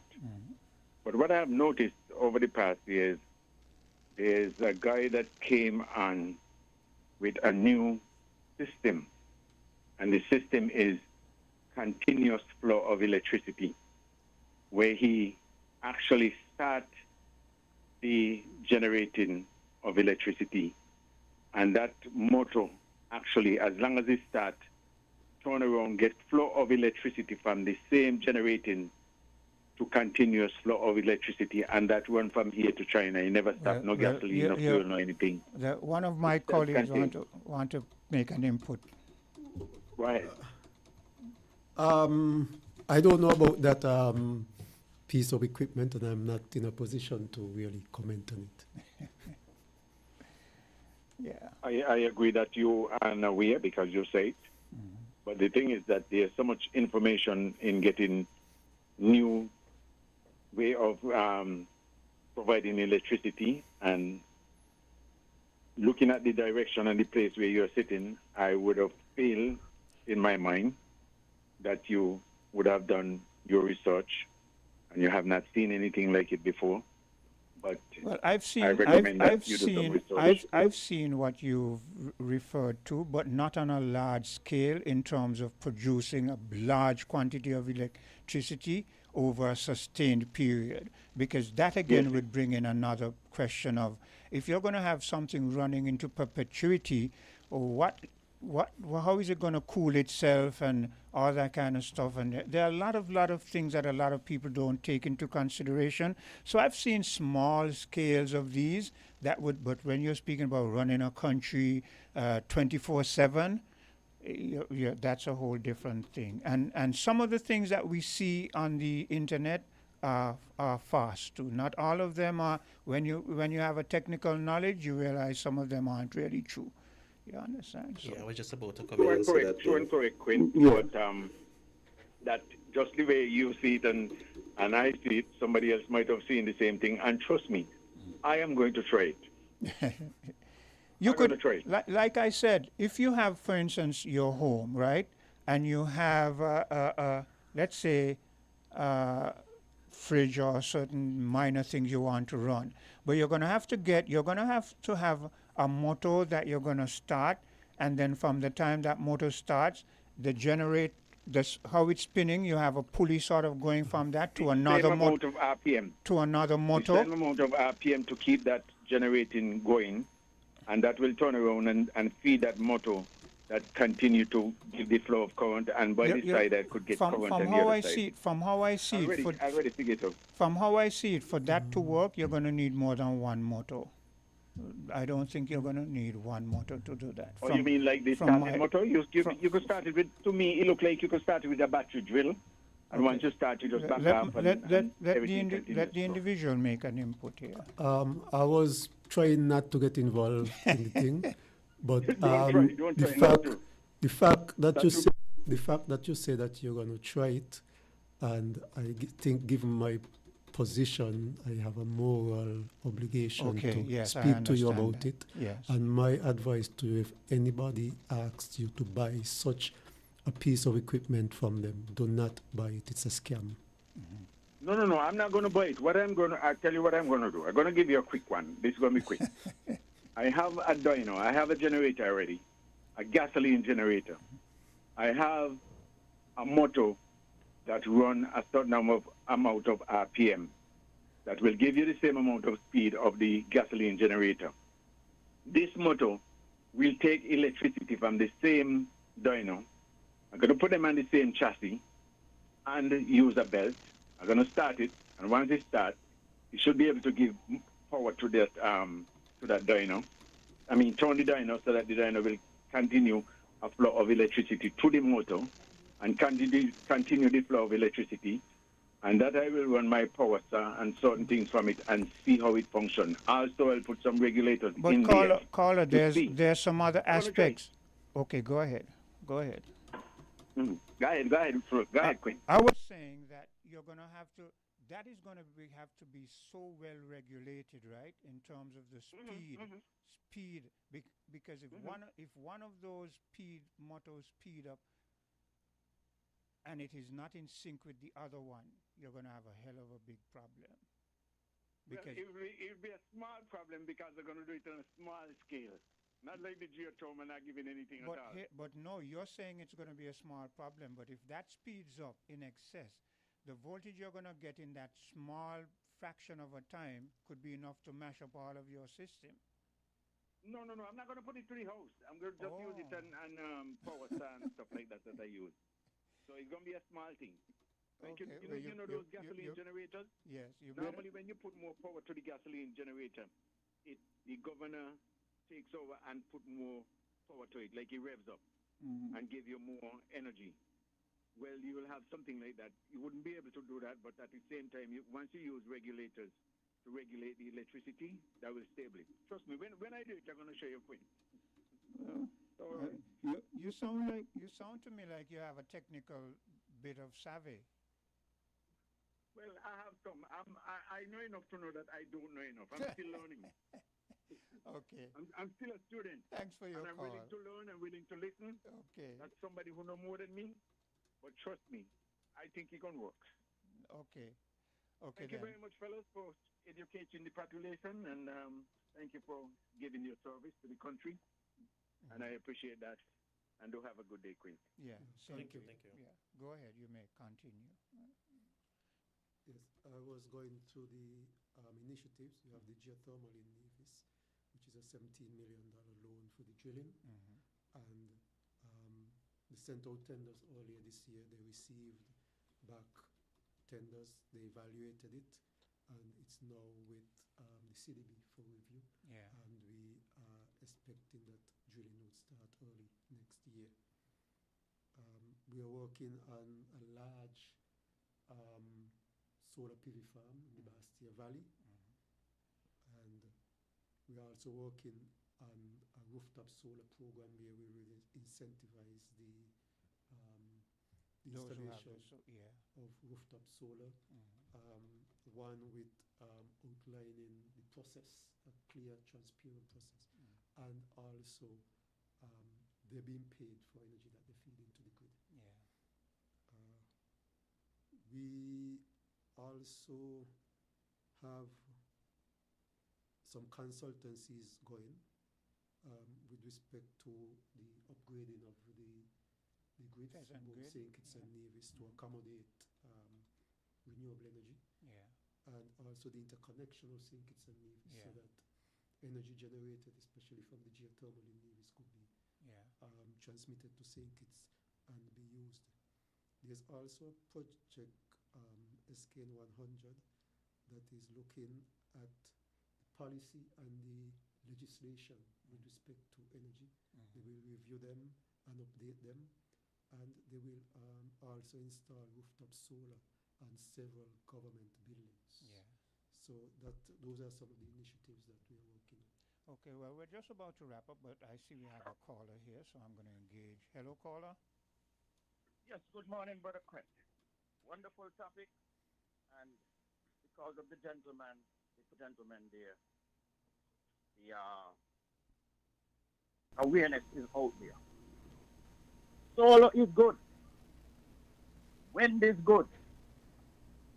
But the last guest that spoke here, he is on point, but I will tweak it even better.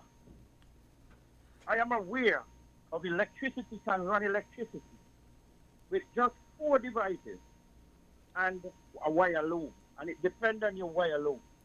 I had said I would have to really establish that. I was trying to get to the Shark Tank. I went to the area where I was living to get funding. And then I said, if I get a chance, I'll go to China. But it is a weapon itself, because what I'm talking about, that man, that can power any device from point where it starts to where it ends, to the moon. Endless electricity. Electricity run electricity. I am aware of it. I had a model. Like I said, I didn't speak, and I haven't spoken. I demonstrated. It works. I threatened, what is the electrical company, I think is the name again? Skillet. About it. Yes. I said I will bring it to Sankis and give it to the people. I'll give the technology to people, and that's when people's electricity was cutting off and everything. They're saying, oh, you have to go through regulation and government have to sign off on it. This is a backyard built, and you could build it in one day, providing you got all the apparatus. I'm not going to tell no one the wire loom, but I'll tell you need a motor, you need a alternator, a generator, or a dyno. Anyone that will make the electricity, but it has to be in rotation and RPM, and it take it away. Yeah. In other words, it has to be in sync. Yes. Yes, that's very, very important. But and about how much power you think your apparatus can push out? It depends on the alternator, because if you realize. No, but I'm speaking specifically to the apparatus that you said you have. How much power is that pushing out, capable of pushing out? Let me just tell you, I built it from a small model. I built it with a small alternator that might push 1,000 watts. And taking into consideration, like solar. 1,000 watts at what? Like when you say 1,000 watts, I'm talking about at 110, 220, what? 110. Okay. 110 and 220, because if the alternator or the dyno is 220 volts, then all you need is rotation. If it's five, depend on your, let's say you measure the apparatus in your house, your microwave, your TV, your fridge, your lighting, and you multiply that versus the watt that alternator or dyno will push out. Because you have to have the watt, and with a margin of error, should there be a shutdown, you wouldn't have too much heat and damages. And it runs forever. And everything is gears, and we're up against wear and tear. And the danger, if you touch live wire, you get shock. That could cause death. But you just brought in another aspect there, because I don't see how we could run infinitum when you're putting in wear and tear. That is another aspect. Well, everything is serviceable. Everything is serviceable. And if you have metal, you have corrosion. So that means you're going to have more than one of those apparatus, so that when you service one, the other one is running. Absolutely. Okay. Yes. I just want to be clear on certain things, because people out there might be hearing and they think this is some simple little thing that you can do and run. The emphasis here is on infinitum, okay? That's where that's where you're going to run into some problems. So everything is what it's cracked up to be. Yeah, you hear something and then to put it under duress over a long period, you're going to have a hell of a problem. Okay. Well, you have a backup. You gotta have a backup, else you're gonna be down. If you have to, just to let me do some maintenance to see wear and tear, because wear and tear. Okay. It's simple because I know it, but like I said, that would have been I really don't want to take it to my grave. Okay, caller. Well, I would suggest that when you come down here the next time, you bring it and you let some people see it work under stress. I don't have to bring it in. I could build it right there. Well, whatever. However, I'm saying, come here and let some individuals see it work under. You know the old saying, the proof is in the pudding, right? So. The proof is in the pudding. Yes. Okay. And I'm confident. Okay, then, caller. Thank you for hearing me. Yeah, let me see if I can squeeze in another. Hello, caller. Hello, caller. Yes. Good morning to you and your guests again. I you know, as one of your guests said, right? You should be careful about these harebrained schemes. Yeah. Right.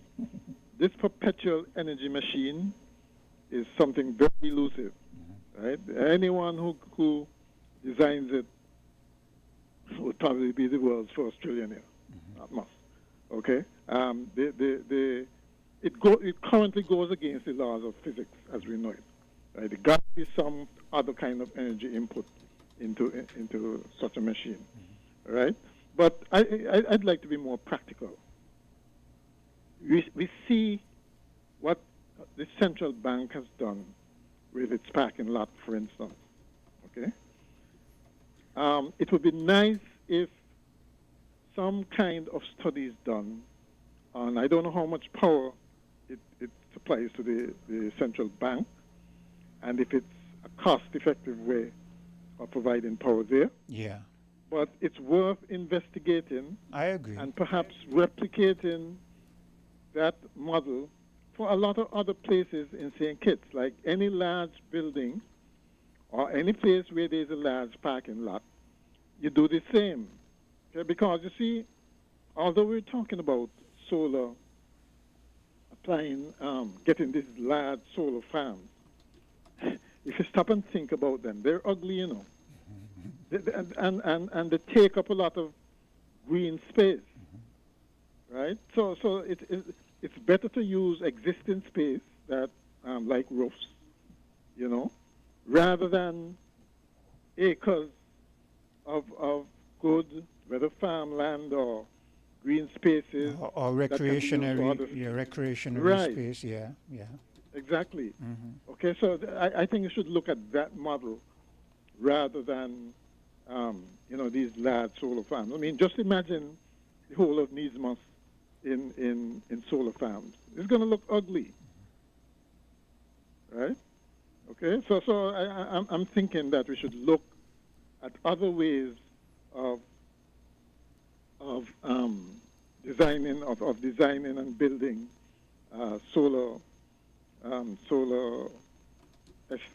installations. I think that is going to happen over time. You know, this is an evolving thing, and people are always looking for ways to package things in smaller, you know, more energy into smaller spaces. So, yeah. Well, if we could solve the battery problem, that would be a big deal. Well, okay. Once the battery weight and size and power output. That has been. I have a friend, right, and he uses solar to some extent, powers his fridge and his washing machine and a few things, and in the nighttime and so forth. And I see his setup, and he's telling me that now they have batteries that I have some batteries home by me, and I consider myself quite strong. And for me I can't live up to all those batteries simultaneously, right? But these new batteries, I haven't lifted up any as yet, but my friend tells me they're very, very light, and the duration of the charge and expenditure is longer, more efficient. So yeah, it's evolving. Right. I mean, I think that's definitely the way to go to try and advance the technology, the battery technology, to the point where the weight and compactness and the output, the power output, is suitable for use not just in homes but in industry too, vehicles, transportation, you know, those things. Okay. Yeah. Okay. All right then. So guys, thanks, and you can do your wrapping up. You give a little wrap up, and then you give us a refresher of this rough dry kind of thing to end things off. Well, I would like to thank the last caller for his thoughts on the perpetual motion, perpetual energy source, and then on his suggestion of carport solar. That is something that we are looking at. Actually, when we say rooftop, it could be carport as well. Okay. And with the correct incentives and the correct regulations, we should expect to see some carport solar in St. Kitts. Okay. The last thing I would say, I would like the public to support the public events that we will be having for Energy Month. I think my colleague would call them out again. Yeah. Okay. Yes, so I will also like to thank all the callers. We always appreciate feedback because it helps our job. We need the public to be invested in what we do, so we always appreciate the feedback. Just to touch on the activities one more time, we actually have two weekly activities. We have what we call Unplug Midday, which is every Wednesday where you simply have to unplug your devices. We encourage persons to unplug the devices because we want to encourage energy conservation. Fridays is Rough Dry Friday, where you simply don't iron your clothes and go to work. And then you could participate in the Don't Press Me campaign, the competition where you can actually win cash prizes for posting your pictures online. We also have the launch of the program, as Dr. Brown spoke on, the program for compensating persons for the excess energy, and the EV transition policy as well. And then we have our LED glow arc that ends the month on the 29th. So we want persons to participate in our activities. Energy is a moving trend right now, and we see how many persons are interested in the field. Yeah. So we would like to see persons actively participating in the initiatives. Okay. Well, thank you guys for coming, and let me apologize for what happened the last time we were here, unfortunately. But we are back, and glad that you could come back and give us clarity and finish off your pointers and so forth. It has been very enlightening. Thank you. Thank you. We're different. We're 98.9. 98.9. Win FM. The holidays, they just got a whole lot brighter with the new $5 Holiday Stash scratch ticket. It's easy to play, packed with $1,000 prizes and many chances for you to win big this holiday season. So go ahead, treat yourself, spread some cheer, and stack some cash. Play Holiday Stash today at Caribbean Lottery agents and vending machines island-wide. Must be 21 years and older to play. Please play responsibly.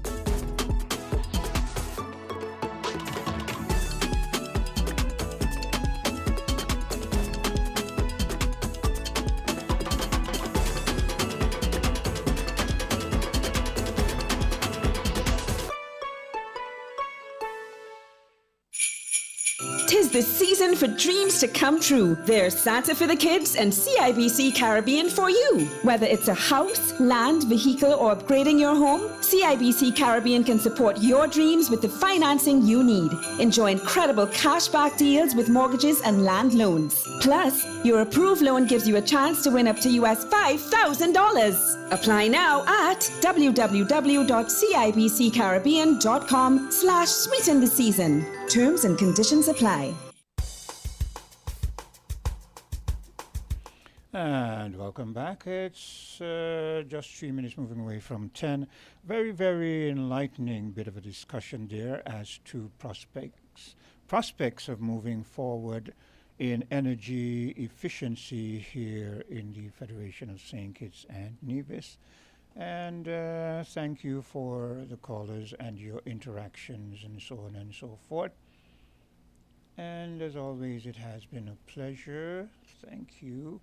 Now, before we had that bit of a discussion, and I was speaking to the farmer, and we had a bit of a back and forth.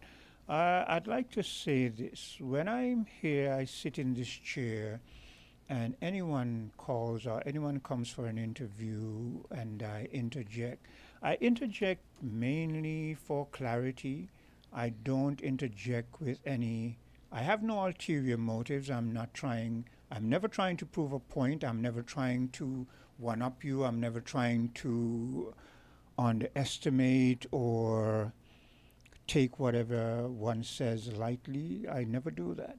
But whenever an individual, whether they are in studio or on the phone, says something and I don't understand it, I like to ask because I like to understand things. I like when people speak that I understand because I think if I can understand, hopefully others out there who might have been like me and didn't understand can grasp it by the time I can grasp it.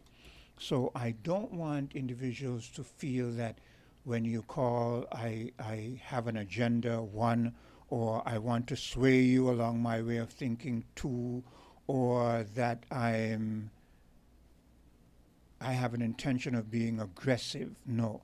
All I want is that we understand what is being said, and I would ask for clarity on it.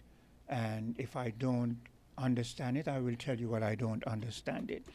I think what happened with me and him, as I said, I know him. I know he's not a fool. What happened with me and him is that I was trying to agree with him. And that has also happened with Miss Henry too. When you have certain strong-willed individuals, you're agreeing with them, but they're so strong-willed that they don't realize you're agreeing with them, and they say something that could be sort of a counterproductive. And I kind of don't really like that because I want us to be on the same page. I want, just as I'm trying to understand you, you try to understand me, and that you understand what I really want is that the listening audience understands what we're saying, okay? Hello, caller. Brother Quinn. Yes. I don't know if you recognize or anyone give you feedback. There is a commercial always popping over you. I mean, imagine you're speaking right now and a commercial just pops and it shut you out, shut out your audio. Maybe that's on the internet. Maybe that's on the internet when you're depending on your provider and you get the service, and then the provider makes their money off of ads, so sometimes these ads pop in.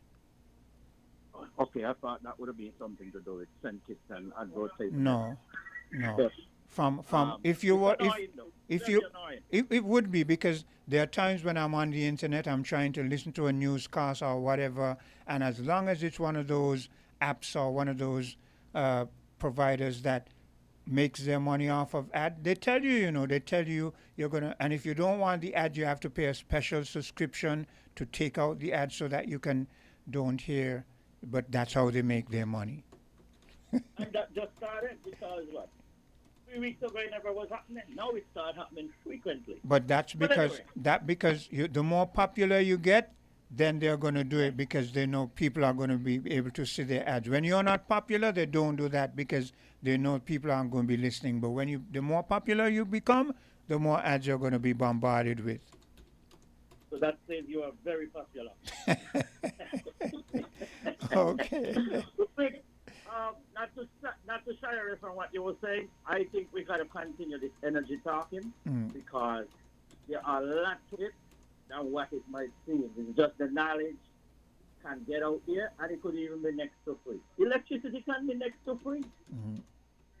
And I believe that because, hey, if I come St. Kitts and I really get some kind of funding, I'll give it to the people free. Yeah. That's my gift.